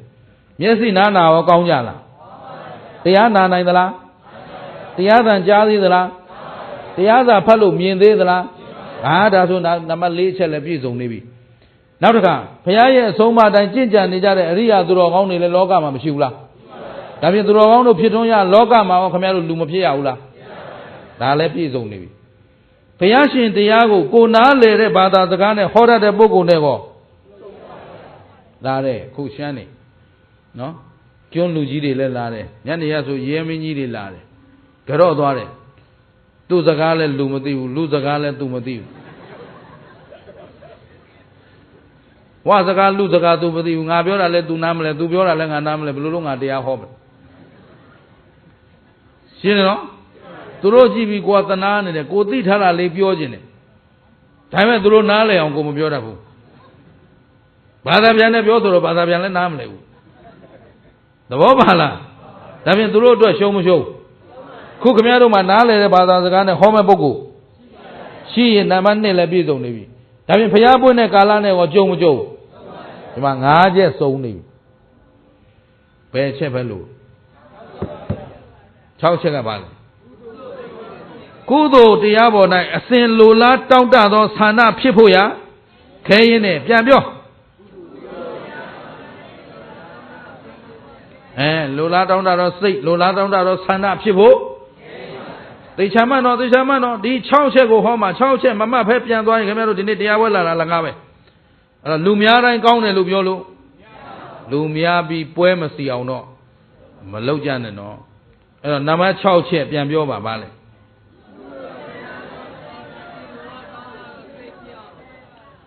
အကုန်မပြောသေးဘူးငပြင်းနေဗမာပြည်ကဒေအိုးသွားမှငပြင်းနေတပုံကြီးကြံသေးတယ်နော်ပါဇက်ကလေးလှုပ်အောင်မအောင်ပြင်းနေတယ်အားလုံးပြန်ပြောနှုတ်ကတတွတ်တွတ်ရွတ်နေမှမမိတ်မှပြန်ပြောပြမယ်နားထောင်ကုသိုလ်တရားတို့အပေါ်၌အစဉ်လိုလားတောင့်တသောဆန္ဒရှိဖို့ရလဲခဲရင်နဲ့ပြန်ပြောကုသိုလ်တရားတို့အပေါ်၌အစဉ်လိုလားတောင့်တသောဆန္ဒရှိဖို့ရလဲခဲရင်နဲ့ပြန်ပြော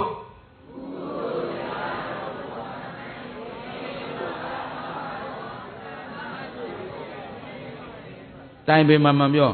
ကုသိုလ်တရားတို့အပေါ်၌အစဉ်လိုလားတောင့်တသောဆန္ဒရှိဖို့ရန်လေခဲရင်ဤပြန်ပြော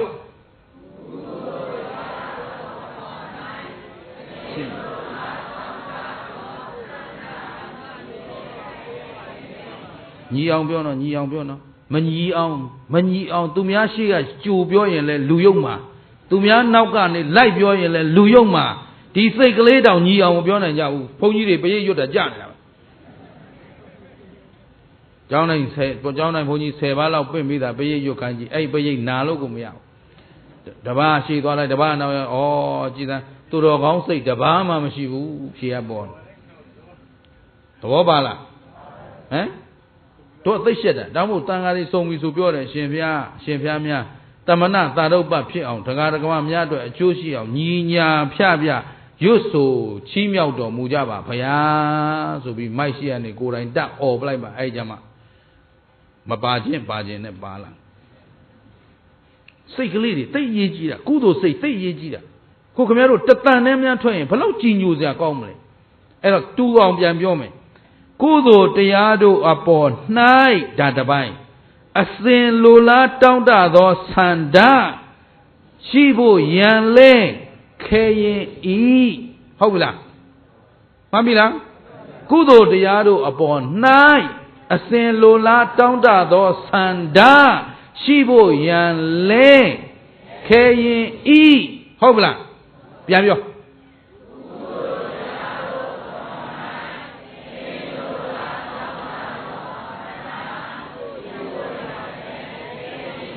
ကဲစောကြတဲ့အဲ့လိုဘယ်လောက်ကောင်းစိတ်ကလေးညီဖို့ကိုသူရုပ်မာတွေမိုးမှုအောင်ပြောရတယ်သဘောပါတယ်နော်ကိုင်းကောင်းပြီအဲ့ဒါလိုမညီညွတ်တဲ့စိတ်ရှိခဲ့တဲ့ပုဂ္ဂိုလ်တယောက်အကြောင်းဒီနေ့နမူနာထိုးပြီးပြောမယ်တရားကောင်းစဉ်ရပါတယ်ကုသိုလ်ဖြစ်အောင်နေ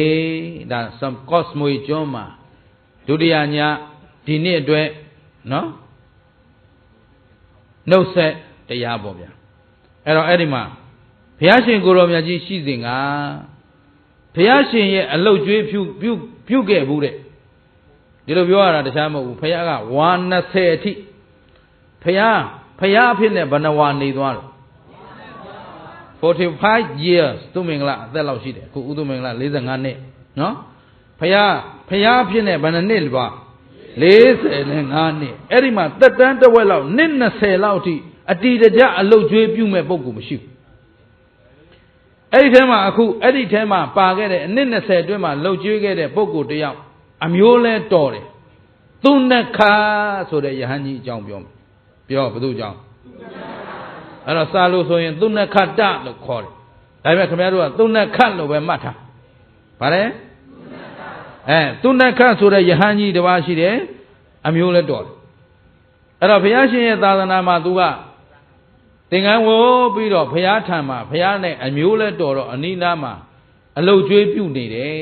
ခရီးတွေဘာတွေထွက်ဘုရားကဒေသစာကြီးထွက်ပြီးဆိုနောက်ကနေသပိတ်သင်္ကန်းကင်ပေါ့ဗျာအဲ့လိုလိုက်ရင်းနဲ့ဘုရားအဆုံးအမအတိုင်းသူအားထုတ်လိုက်တာတဲ့ဘုရားရှင်ရဲ့အဆုံးအမအတိုင်းသီလသမာဓိပညာတွေနဲ့အားထုတ်တော့သူဘာရလဲဆိုတော့ဒိဗ္ဗစက္ခုအပိဉ္ဉင်ရတယ်တဲ့ဘာရလဲဘာရလဲဒိဗ္ဗစက္ခုဆိုတာနတ်တို့ရဲ့မျက်လုံးကဲ့သို့တောချတောင်ချကဘာချကအရာတွေသူမြင်လို့တဲ့ဆန္ဒရှိလို့ကြည့်ရင်မြင်နိုင်တယ်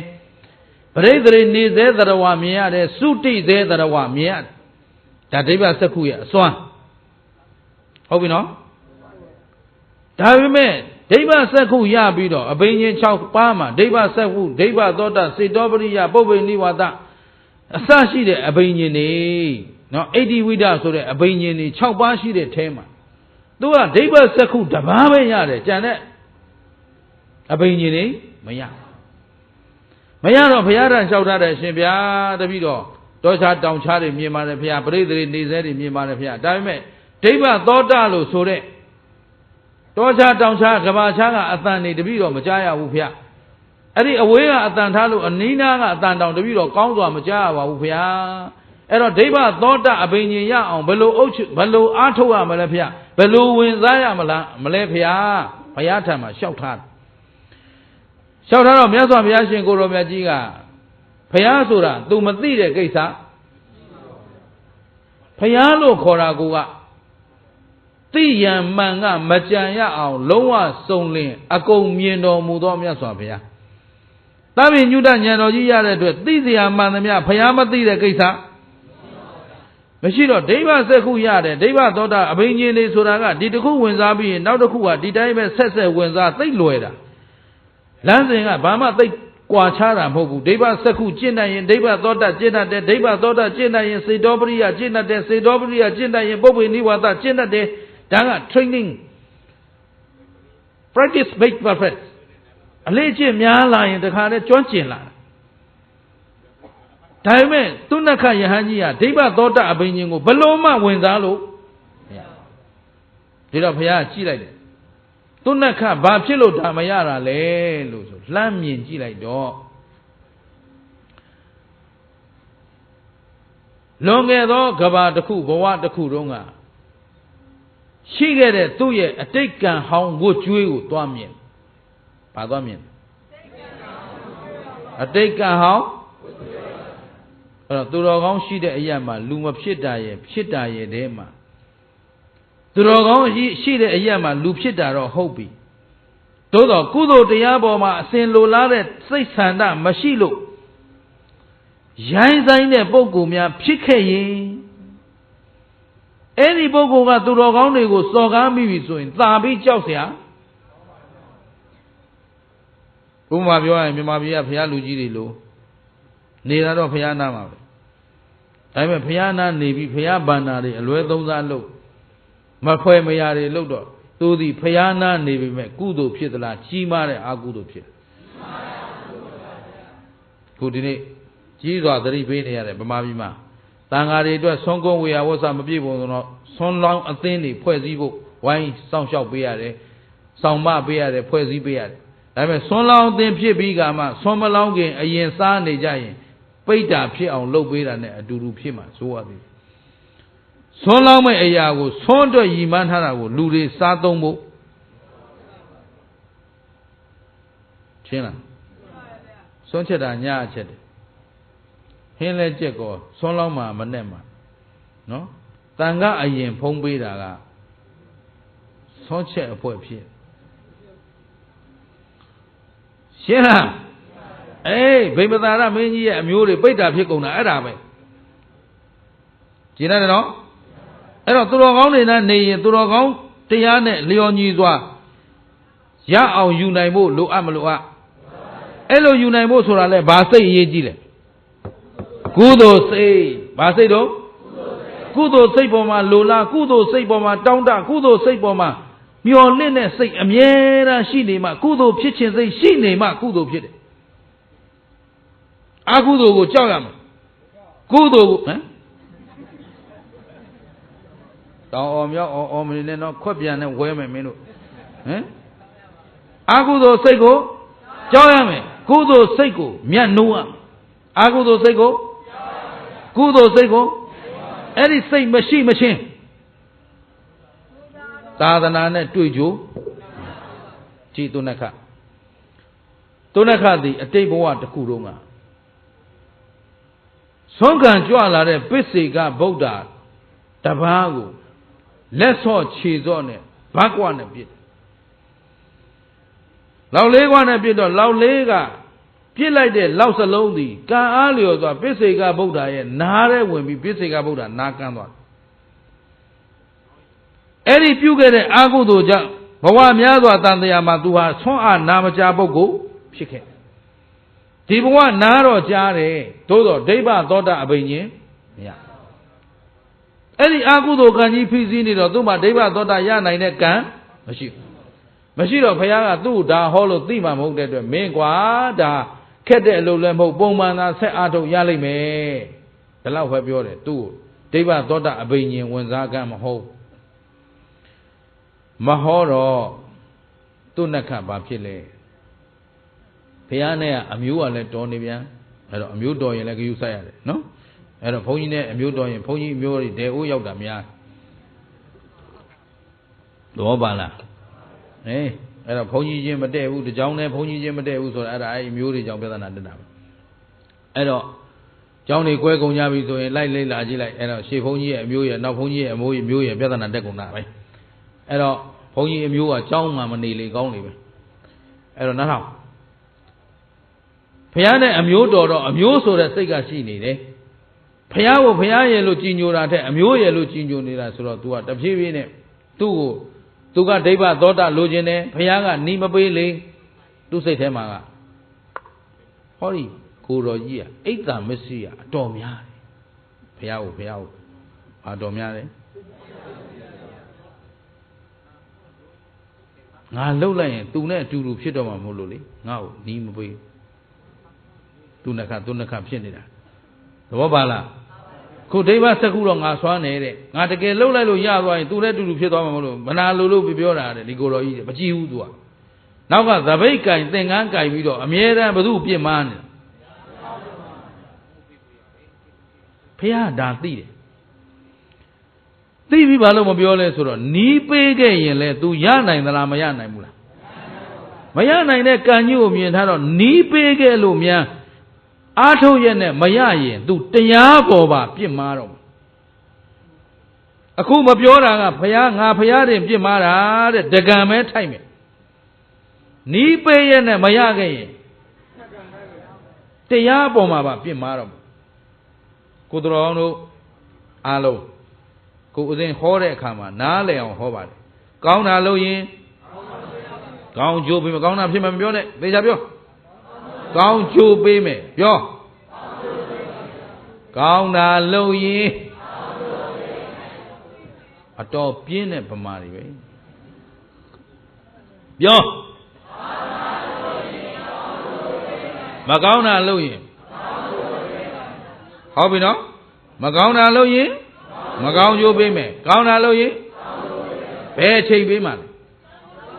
အကြောင်းညီညွတ်တဲ့အချိန်အကြောင်းတိုက်ဆိုင်တဲ့အချိန်ဘယ်လိုပြောမှန်းလဲအကြောင်းတိုက်ဆိုင်တဲ့အချိန်သဘောပေါက်တယ်နော်အဲ့တော့အခုကောင်းတာလုပ်ပြီးအခုကောင်းကျိုးရချင်မှရထိုက်လောက်တဲ့ကံလုံးမရမှာဘူးဗျရှင်းသလားအကျိုးပေးဆိုတာကံတစ်ခုလုပ်ပြီးရင်လက်ငင်းပေးနိုင်တာလည်းရှိတယ်ဒုတိယဘဝမှာပေးမှလည်းရှိတယ်လက်ငင်းလည်းမပေးနိုင်ဘူးဒုတိယဘဝလည်းမပေးနိုင်ဘူးဆိုတတိယဘဝကနေနိဗ္ဗာန်မရောက်မချင်းစောင့်ပေးရမယ့်ကံတွေလည်းရှိတယ်ဒါနာမလဲတော့အခုကောင်းတာလို့အခုကောင်းကျိုးရခြင်းတော့ငါကွာတစ်သက်လုံးမဟုတ်တာမလုပ်ဘူးဒါပေမဲ့ငါကြမှာဘာလို့အဆင်မပြေလဲမသိဘူးတရားလေဟောဘာလို့ပြင်မ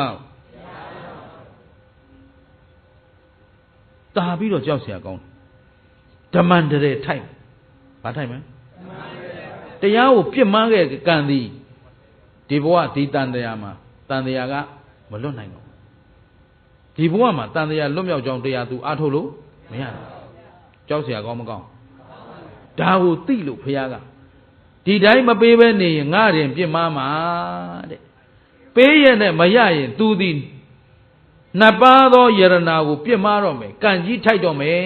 ဆိုပြီးဘုရားကပြုံးမဲ့နေတယ်မပေးတော့ तू မကျေနပ်ဘူးသူ့နှစ်ခါကဘုရားကိုအမြဲတမ်းရံညိုးဖွဲ့ထားဒါဖြင့်နေတိုင်း तू ကုသိုလ်ဖြစ်သလားအကုသိုလ်ဖြစ်သလား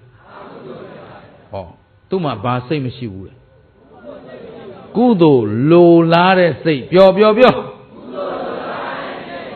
ဒါမို့တရားကောင်းစဉ်ပြန်ပြောကြည့်တာကုသိုလ်ဖြစ်အောင်နေကုသိုလ်ဖြစ်ဖို့ဆိုတာကုသိုလ်လိုလားတဲ့စိတ်ဆန္ဒမဖြစ်ပဲနဲ့ဒါမို့အစဉ်ကုသိုလ်ကိုလိုလားတဲ့ဆန္ဒဖြစ်ဖို့ရလဲခဲရင်တယ်လို့ဘုရားကဟောတယ်ဟောတိုင်းမဟောတိုင်းသူစိတ်ထဲမှာကုသိုလ်လိုလားတဲ့စိတ်မရှိတော့အမြဲတမ်းဘု து ပြစ်မှားနေသပိတ်သင်္ကန်းတန်ကြင်ရင်နဲ့ပြစ်မှားနေကြောက်เสียမကောင်းဘူးလားအဲ့ဒါတရားကိုနားမလဲသေးရင်နော်တရားကိုနားမလဲသေးရင်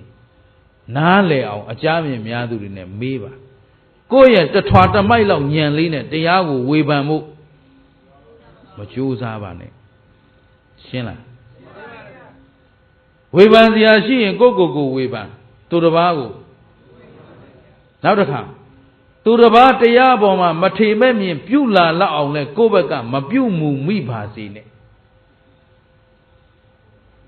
တို့မြန်မာနိုင်ငံမှာတရားရိပ်တာတွေသိပ်ပေါ်အဲ့တော့အမေဖေကတရားစခန်းသွားဝင်တယ်စခန်းကတော့လာတိုင်းဝင်နေတာပြန်လာရင်တော့ထမိန်စွန်တောင်ဆွဲပြီးပြန်လာနေတို့လေငါမရှိရင်မပြောချင်ဘူးဒီလိုကြည့်ပဲရိပ်တာနေစိတ်အေးရမလားအောက်မေးတယ်ငါရိပ်တာနေတာကောင်းတယ်ဘယ်သူမှလည်းပြန်မခေါ်ဘဲနဲ့ပြန်လာပြီနော်အဲ့တော့အိမ်ကသားတွေမြည်တွေကဘာဖြစ်လာလဲဆိုတော့ အဖွားကလေရိတ်တာပြန်လာတိုင်းဒေါသပိုကြီးလာတယ်အဲ့တော့ရိတ်တာသွားတာအလကားပဲပေါ့ဟောဒီကလေးတွေဘာလို့ပြစ်မှားမိပြီတရားကိုပြစ်မှားမိပြီအဲ့ဒီတရားပြစ်မှားမိတာဒီအဖွားကြီးကြောင့်ရှင်းလားသဘောပေါက်သလားခင်ဗျားတို့ကိုယ်အပြုမှုကြောင့်တရားကိုသူတစ်ပါးမပြစ်မှားမိကြပါစေနဲ့ဒါလေးမှတ်ထားရှင်းလားဒါကြောင့်ဝါဒမတူသူဘာသာမတူသူကြားမှာပို့ပြီးတော့ဂရုစိုက်ရပါကိုသည်ကိုကိုွယ်တဲ့ဘာသာတရားသည်အစင်တန်းမြင့်ပါတယ်လို့ယုံကြည်ထားရင်မိမိရဲ့ယုံကြည်ချက်ကြောင့်တပါးသောပုဂ္ဂိုလ်အာဟုသို့မဖြစ်အောင်နေနိုင်ဖို့ရအရေးအကြီးဆုံးပဲကိုလည်းစောင့်ရှောက်ရမှာဖြစ်တယ်လို့သူတော်ကောင်းကိုလည်းမဖြစ်ရစောင့်ရှောက်နိုင်မှသူတော်ကောင်းဒီအချက်သဘောပေါက်လားတဦးနဲ့တဦးတစ်ဖွဲ့နဲ့တစ်ဖွဲ့တယောက်နဲ့တယောက်မတည့်ကြဝိဝါဒတွေကွဲပါကြသူ့ယူဆကိုယူဆညှင်းခုန်ကြတာဒီအာဟုသို့ဖြစ်မှာမကြောက်လို့ကုသိုလ်ဖြစ်မှာကိုလိုလားတဲ့ဆန္ဒမရှိလို့ဒါဖြင့်ဒီတစ်ချက်ဟာသာသနာနဲ့တွေ့ဖို့သာသနာတွင်သားဖြစ်ဖို့အရေးကြီးမကြီးခုဒုံလမတရား6ပါးထဲမှာခင်ဗျားတို့ကျွတ်တို့က9ချက်ပြည့်စုံပြီးပြီဘယ်ချက်လို့နံပါတ်6ချက်ကဘာလဲ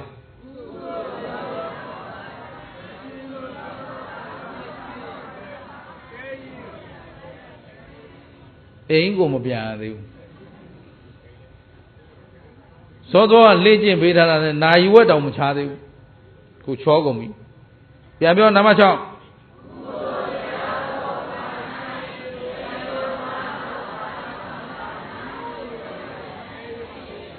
ကဲမှတ်တဲ့လူရစေ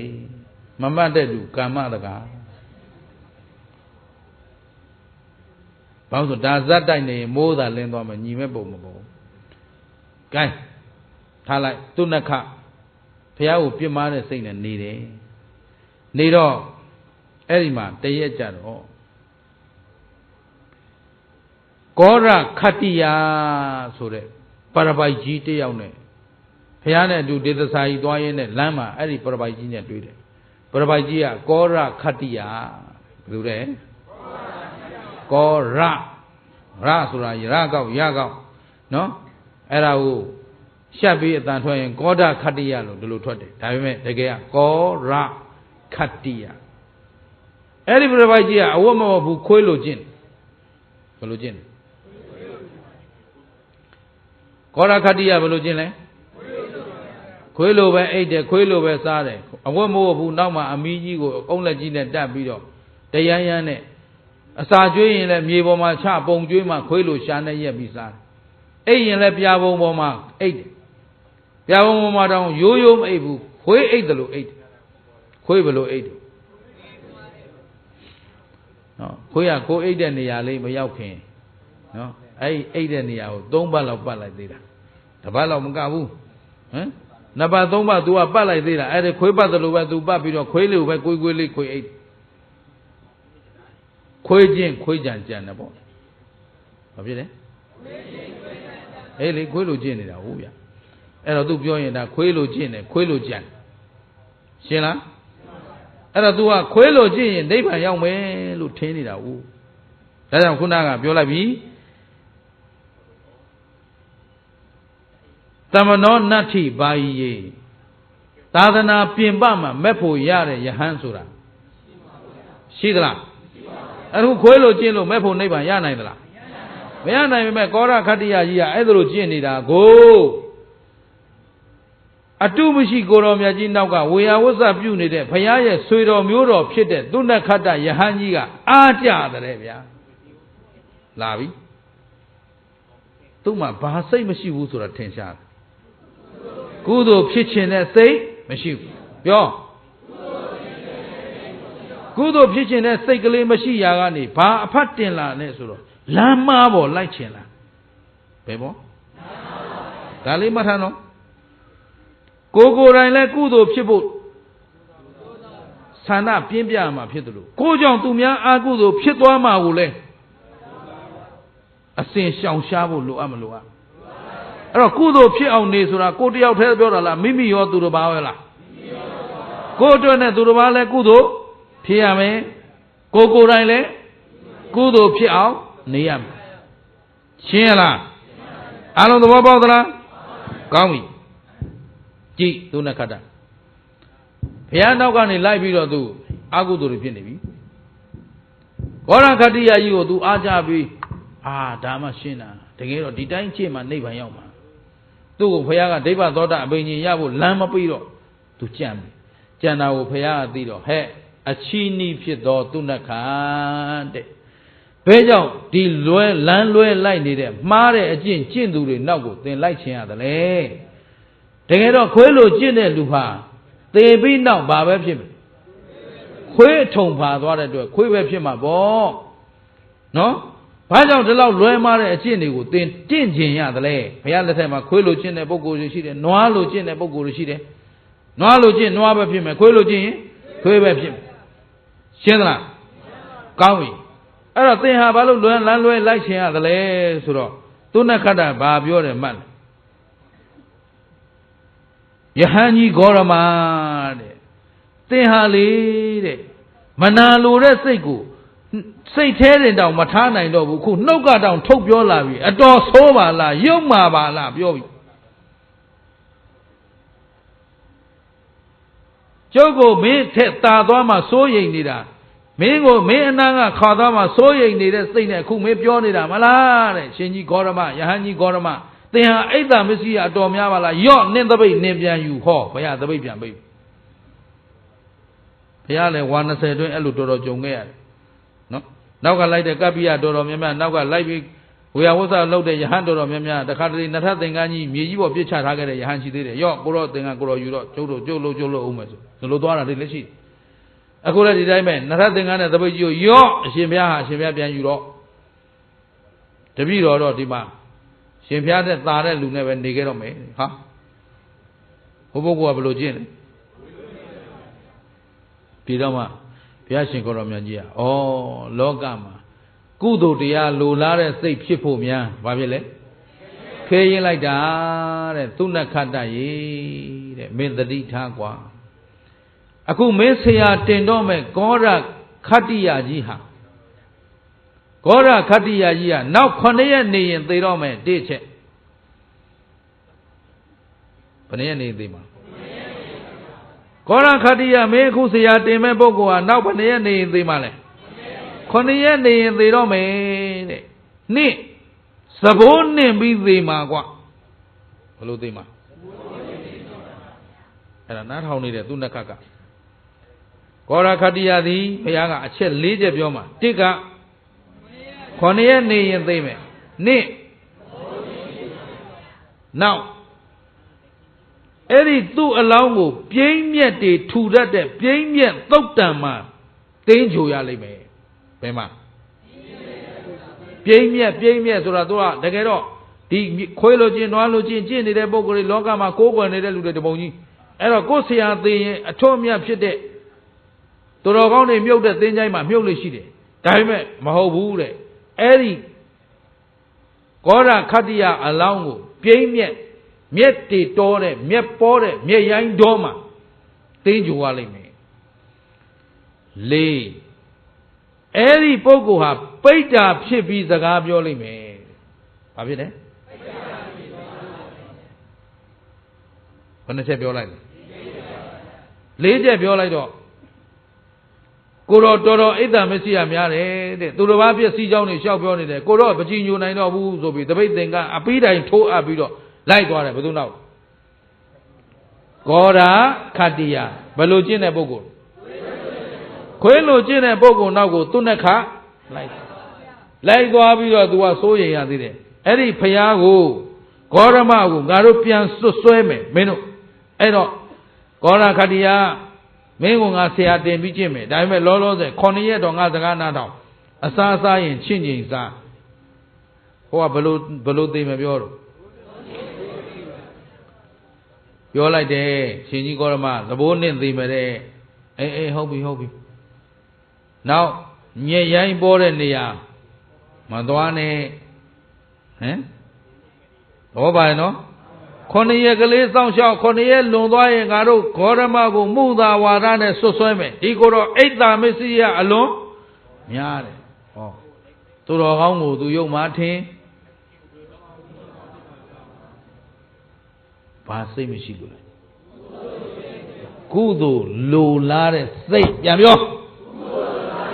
ရောင်ရတယ်မလို့နဲ့အကုသိုလ်စိတ်ရမှာဘာစိတ်တော့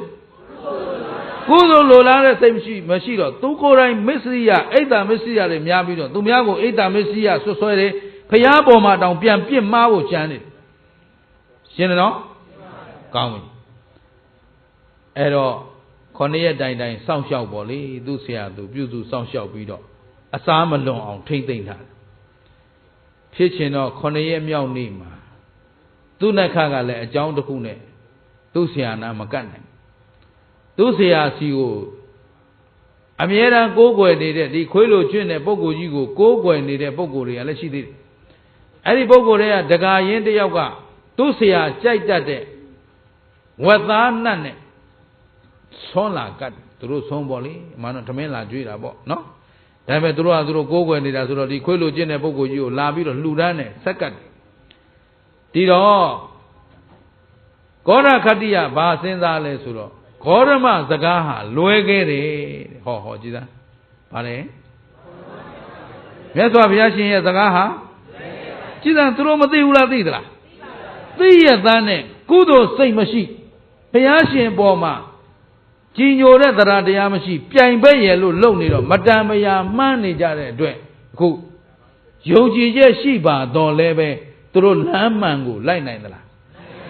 ကြည်ကောရခတ္တိယသိတယ်ဂေါရမစကားဟာလွယ်ခဲ့တယ်တဲ့9 ရက်နေသိမှာဆိုသိမှာပဲတဲ့အဲ့တော့သဘိုးနှင့်သိမှာဆိုတော့ချင်းမောင်ရွက်စားပြီးသဘိုးနှင့်တာနဲ့ဆိုင်တော့ဝက်သားစားပြီးသိတော့မယ်နားအထိမ့်မဲ့သူနဲ့ခက်ကလည်းမရှိဘူးကြည်သာကြံပုံတော့အဲ့တော့ဝက်သားဝဝစားပြီးပါလို့တဲ့ခင်ဗျားတို့လည်းဒီစိတ်ကူးလေးများ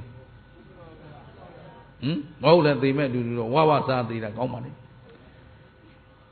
တခါလေဟိုကတကာကချတော့မချဘူးချမြေပေါ်ချဆိုပြီးတခါလေအားရပါရအငမ်းမရ9 ရက်ချုပ်တင်းထားတဲ့ဟာတွေသူ့နှက်ခမရှိတော့စားလိုက်တာကဲဘာဖြစ်တော့သဘောနဲ့ပြီးသေးတယ်သူ့နှက်ခပြန်လာတော့မမီတော့ဘူးဟာသွားပြီငါနဲ့လစ်သွားတာနဲ့ဂေါရမကွာတော်တော်ပညာတတ်တယ်စုံတတ်တယ်ဂေါရမကိုအဲ့တုန်းကအဲ့လိုဆွဆွဲကြတာဟုတ်ပြီနော်အဲ့တော့သေသွားပြီဒါပေမဲ့ဒီတစ်ချက်မှန်သွားပြီသဘိုးနဲ့သေတယ်2 ချက်မှန်သွားပြီနောက်2 ချက်ကိုလွဲအောင်လုပ်ရမှာမဖြစ်ဘူးအဲ့တော့ငါတို့သူ့ကိုသူတော်ကောင်းတွေချတဲ့နေရာမှာချမယ်အားလုံးကြိုးစားကြဆိုတော့ဒါပေမဲ့ခွေးဆိုတော့ခွေးသေရင်ဘယ်လိုပြစ်တော့ခြေတော်2 ချောင်းကျိုးနဲ့ဆွဲပြီးပြစ်တယ်မလားအဲ့ဒီတိုင်းပဲခုနော်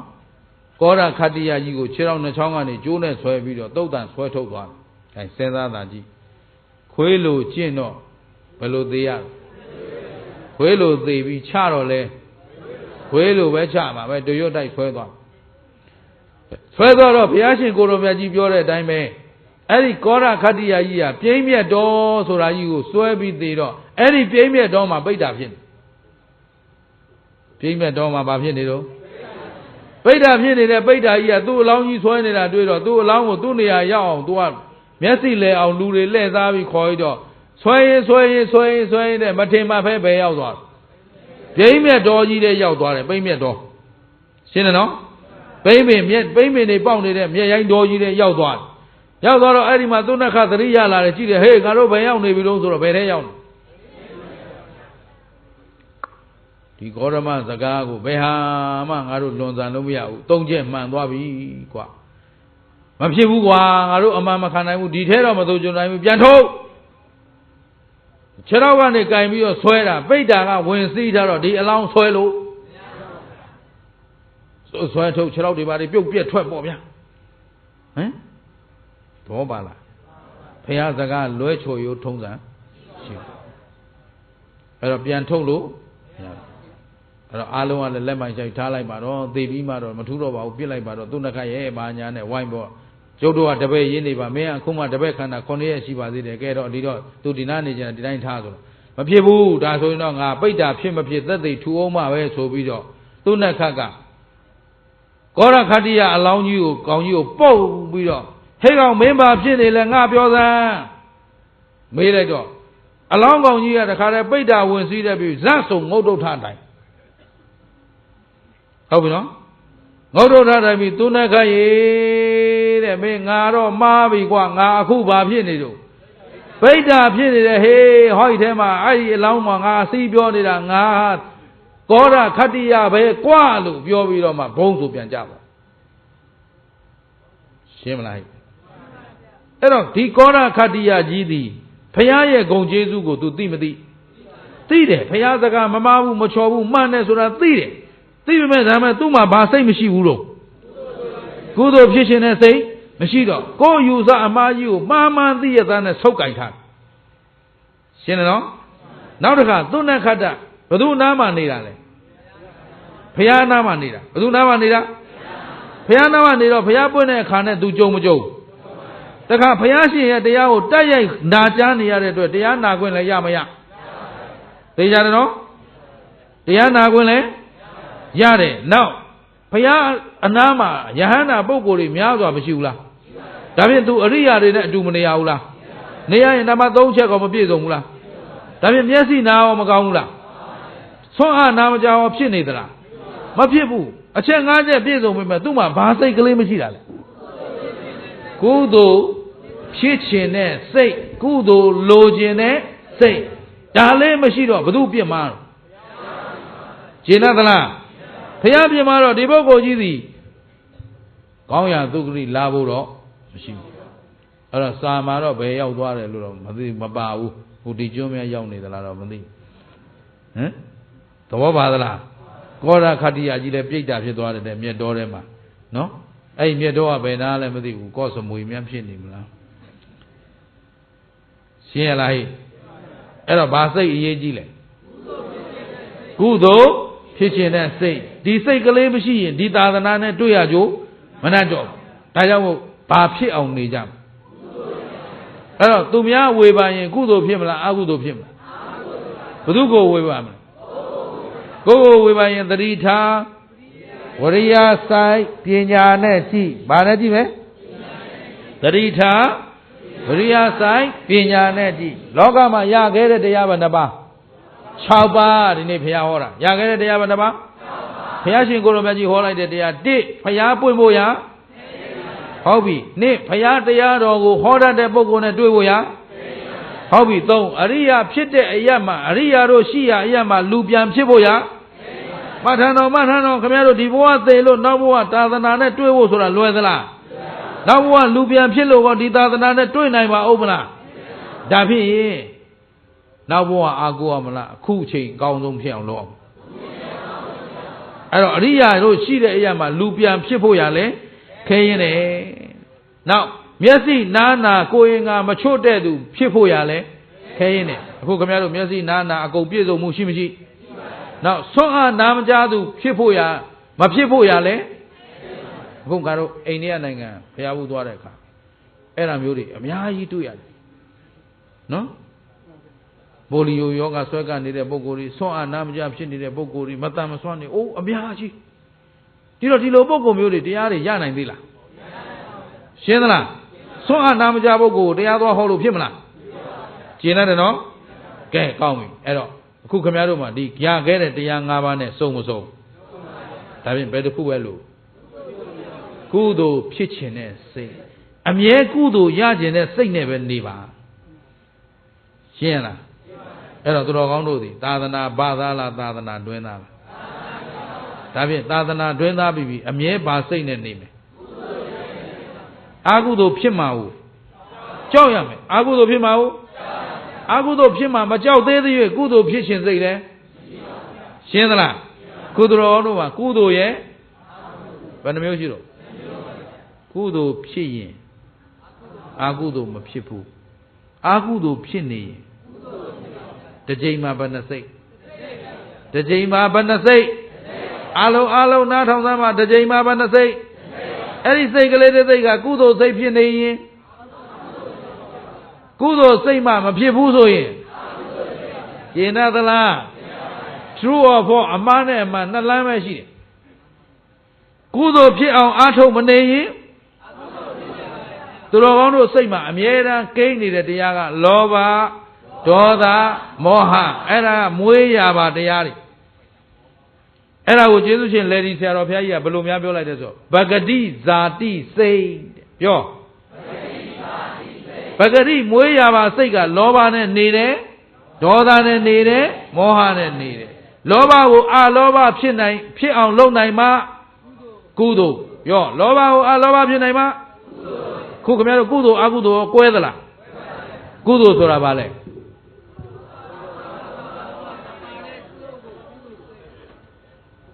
မမေ့နဲ့ဗုဒ္ဓဘာသာကုသိုလ်အကုသိုလ်မှမသိအလကားပဲကုသိုလ်ဆိုတာဘာလဲဒါတော့အကုန်မသိသေးဘူးဒီထဲမှာရောင်ဝါးတယ်တပုံကြီးပါတယ်လောဘဒေါသမောဟမပါတဲ့အလုတ်ဟာပြန်ပြော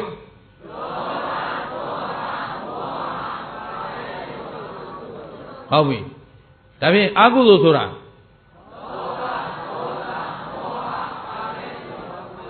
လောဘဒေါသမောဟပါတဲ့ကာယကံဝစီကံမနောကံအလုတ်တွေဟာအကုသိုလ်လောဘဒေါသမောဟမပါတဲ့ကာယကံဝစီကံမနောကံအလုတ်မှရှင်းသလားဒါတော့ကုသိုလ်လုပ်ရင်အကုသိုလ်မဖြစ်ဘူးအကုသိုလ်လုပ်နေရင်ဒီတော့အမြဲတမ်းဘာဖြစ်အောင်လုပ်အောင်ကုသိုလ်ဆိုတာအလိုလိုဖြစ်ရမှာလားဖြစ်အောင်လုပ်မှဖြစ်မှာလားအကုသိုလ်ကတော့လှုပ်เสียမလို့လဲဖြစ်တယ်ဗဂရိစာတိခမည်းတော်ကျုပ်တို့စိတ်မှာကိုကဘယ်သူနဲ့နေတာလဲလောဘဒေါသမောဟကုသိုလ်နဲ့နေတာလားအကုသိုလ်နဲ့နေတာလားဒါဖြင့်အကုသိုလ်ကယုံထွက်ပြီးကုသိုလ်ဖြစ်အောင်အမြဲကြိုးစားဖို့လိုအပ်မလိုအပ်လိုအပ်ရင်သတိထားဝရိယဆိုင်ပညာနဲ့ကြည့်ဘယ်သူကိုကြည့်ကိုကြည့်တော့ယုတ်သင်္ခါရနာသင်္ခါရသင်္ခါရတရားဆိုတာမြဲတယ်လို့သင်္ခါရသတ္တရာနတ္ထိသင်္ခါရဟာမြဲတယ်လို့ဒါဖြင့်ယုတ်ကြည့်တော့လည်းမြဲတာတွေ့မလားမမြဲတာတွေ့မလားနာကြည့်တော့လည်းမြဲတာတွေ့မလားမမြဲတာတွေ့မလားဒါဖြင့်ယုတ်နာခန္ဓာသည်ဖြစ်ပြီးတော့ကဲဖြစ်ပြီးပြက်တာဘာသစ္စာသိတဲ့ဉာဏ်ကမေဃသစ္စာနဲ့သာနေရင်ကုသိုလ်စိတ်တွေနဲ့မပြည့်စုံဘူးလားပြည့်စုံရင်ဒီဘက်ကလောဘဒေါသမောဟမာနတရားတွေလာအောင်မလားအကုသိုလ်တရားအကြောင်းတွေမလာတော့မှနောင်အကျိုးတွေလာပါအောင်မလားနောင်ခန္ဓာမလာတာကနိရောဓဆိုတဲ့ချုပ်ငိမ့်ခြင်းစီကိုရောက်အောင်သွားဖို့မလိုအပ်ဒါကြောင့်ဗုဒ္ဓဘာသာဝင်ကောင်းတယောက်ဖြစ်ဖို့အတွက်ဘာစိတ်နဲ့နေရအဲ့တော့ကုသိုလ်လိုချင်တဲ့စိတ်အမြဲရှိဖို့လိုအပ်မလိုအပ်အဲ့တော့အမြဲရှိဖို့ဆိုတော့ကုသိုလ်ဖြစ်ချင်ရင်ဘယ်သူကြည့်ကိုကြည့်ကိုစိတ်ကိုပြင်ဟုတ်ပြီနော်ကဲတကိုယ်လုံးယင်အောင်ဘာနဲ့တရားနဲ့ဟုတ်ကလားအဲ့တော့အပြုံးမျက်နာလေးဖြစ်အောင်စိတ်ကကုသိုလ်စိတ်ကလေးနဲ့သာနေရင်မပြုံးနိုင်တဲ့အကြောင်းရှင်းသလားဒါဖြင့်ယင်တကိုယ်လုံးပြုံးမျက်နာနဲ့နေရအောင်ရှေးကဖြစ်ပြက်ရှေးယုံနာတရားတွေကမြဲသလားမမြဲဘူးလားကဲအလုံးစိတ်ပါလက်ပါနဲ့ကိုကြည့်ပေးစမ်းပါကိုရုပ်ကိုမြဲသလားကိုပိုင်သလားဒီယုတ်ကြီးရှိနေတာချမ်းသာသလားဆင်းရဲသလားဒါဖြင့်ကိုစိတ်ကိုရောကိုပိုင်သလားစိတ်ကလေးတွေရောမြဲသလားဒါဖြင့်ယုံနာခန္ဓာသည်ဖြစ်ပြီးရင်ကဲဖြစ်ပြီးပြတ်တာဘာသစ္စာသိတဲ့ဉာဏ်ကသေတာကနောက်ခန္ဓာမလာတာကသစ္စာဘာနှစ်ချက်ကိုက်ဤကဲ့သို့သစ္စာ၄ချက်တပြိုင်တည်းကိုက်မှသာလျင်တန်တရာဝတ်တွင်းကလွတ်ကင်းနိုင်မှာဖြစ်တဲ့အတွက်မမေ့မလျော့မပေါ့စားသောတတိမလျှော့သောဇွဲလုံးလလက်ကင်ထားပြီးတော့ဒီဘဝဒီခန္ဓာမစွန့်ကြခင်ကုသိုလ်ဖြစ်အောင်နေကြလို့တိုက်တွန်းရင်းနဲ့ဒီညဒီမြနဲ့ပဲနားကြစို့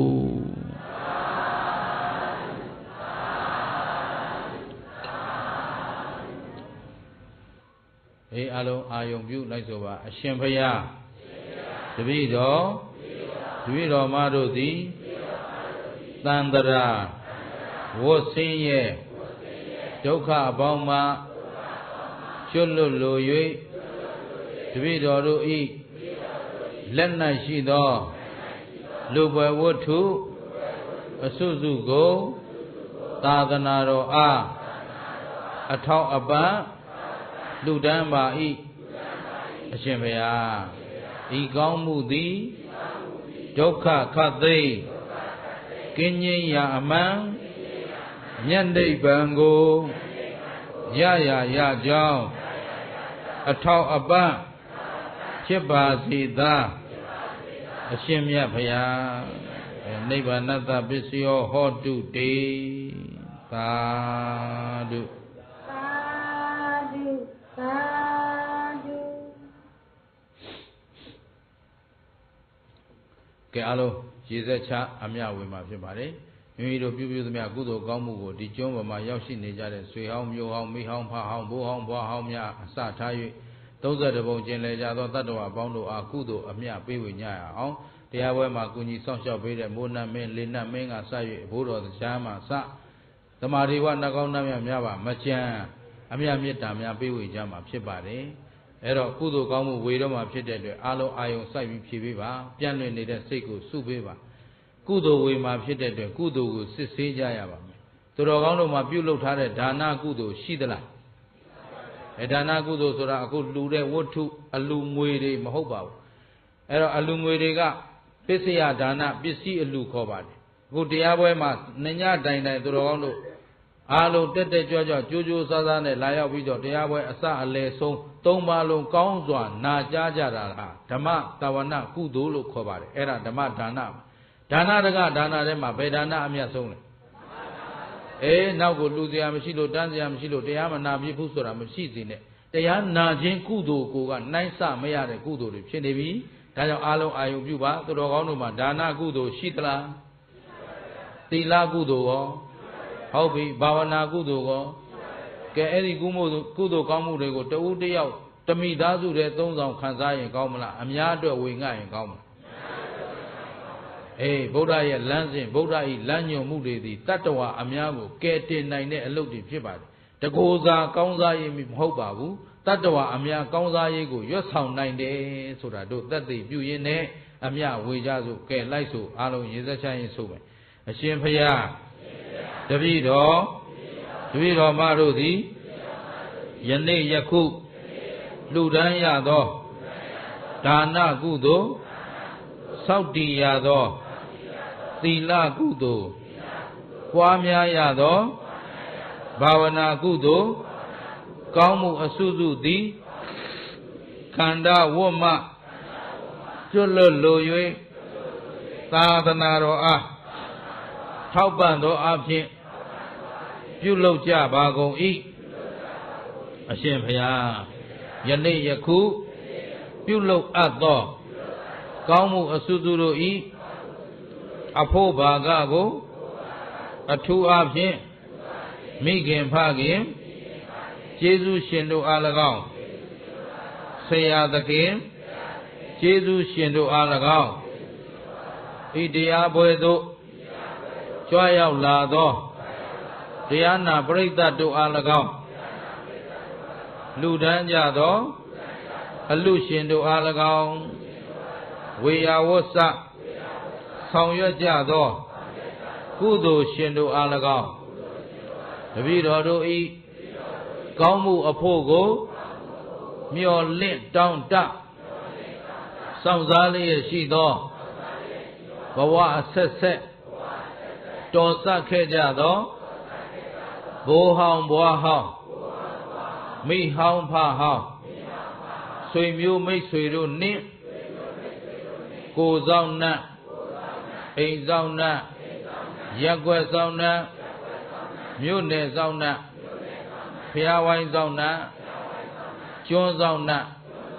ရုပ်ကစိုးဘုံမစိုးအာကာသစိုး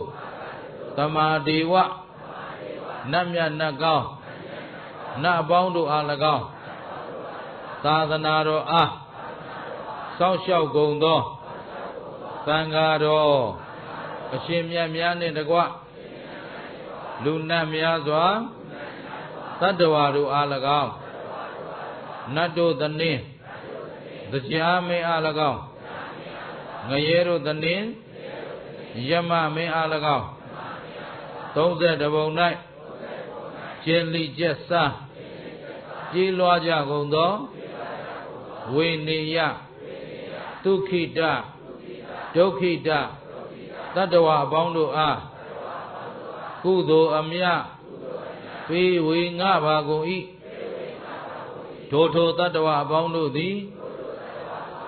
ဘုရားတပည့်တော်တို့နှင့်ကောင်းမှုအဖို့ကိုထတ်တူထတ်မြအမြရကြ၍ကိုယ်စိတ်နှပြကျမ်းမာချမ်းသာစွာနှင့်သစ္စာဉာဏ်အလင်းပွင့်လင်းပါစေတည်းကုသိုလ်အမြယူတော်မူကြပါကုန်လောသာဓုသာဓုသာဓုကုသို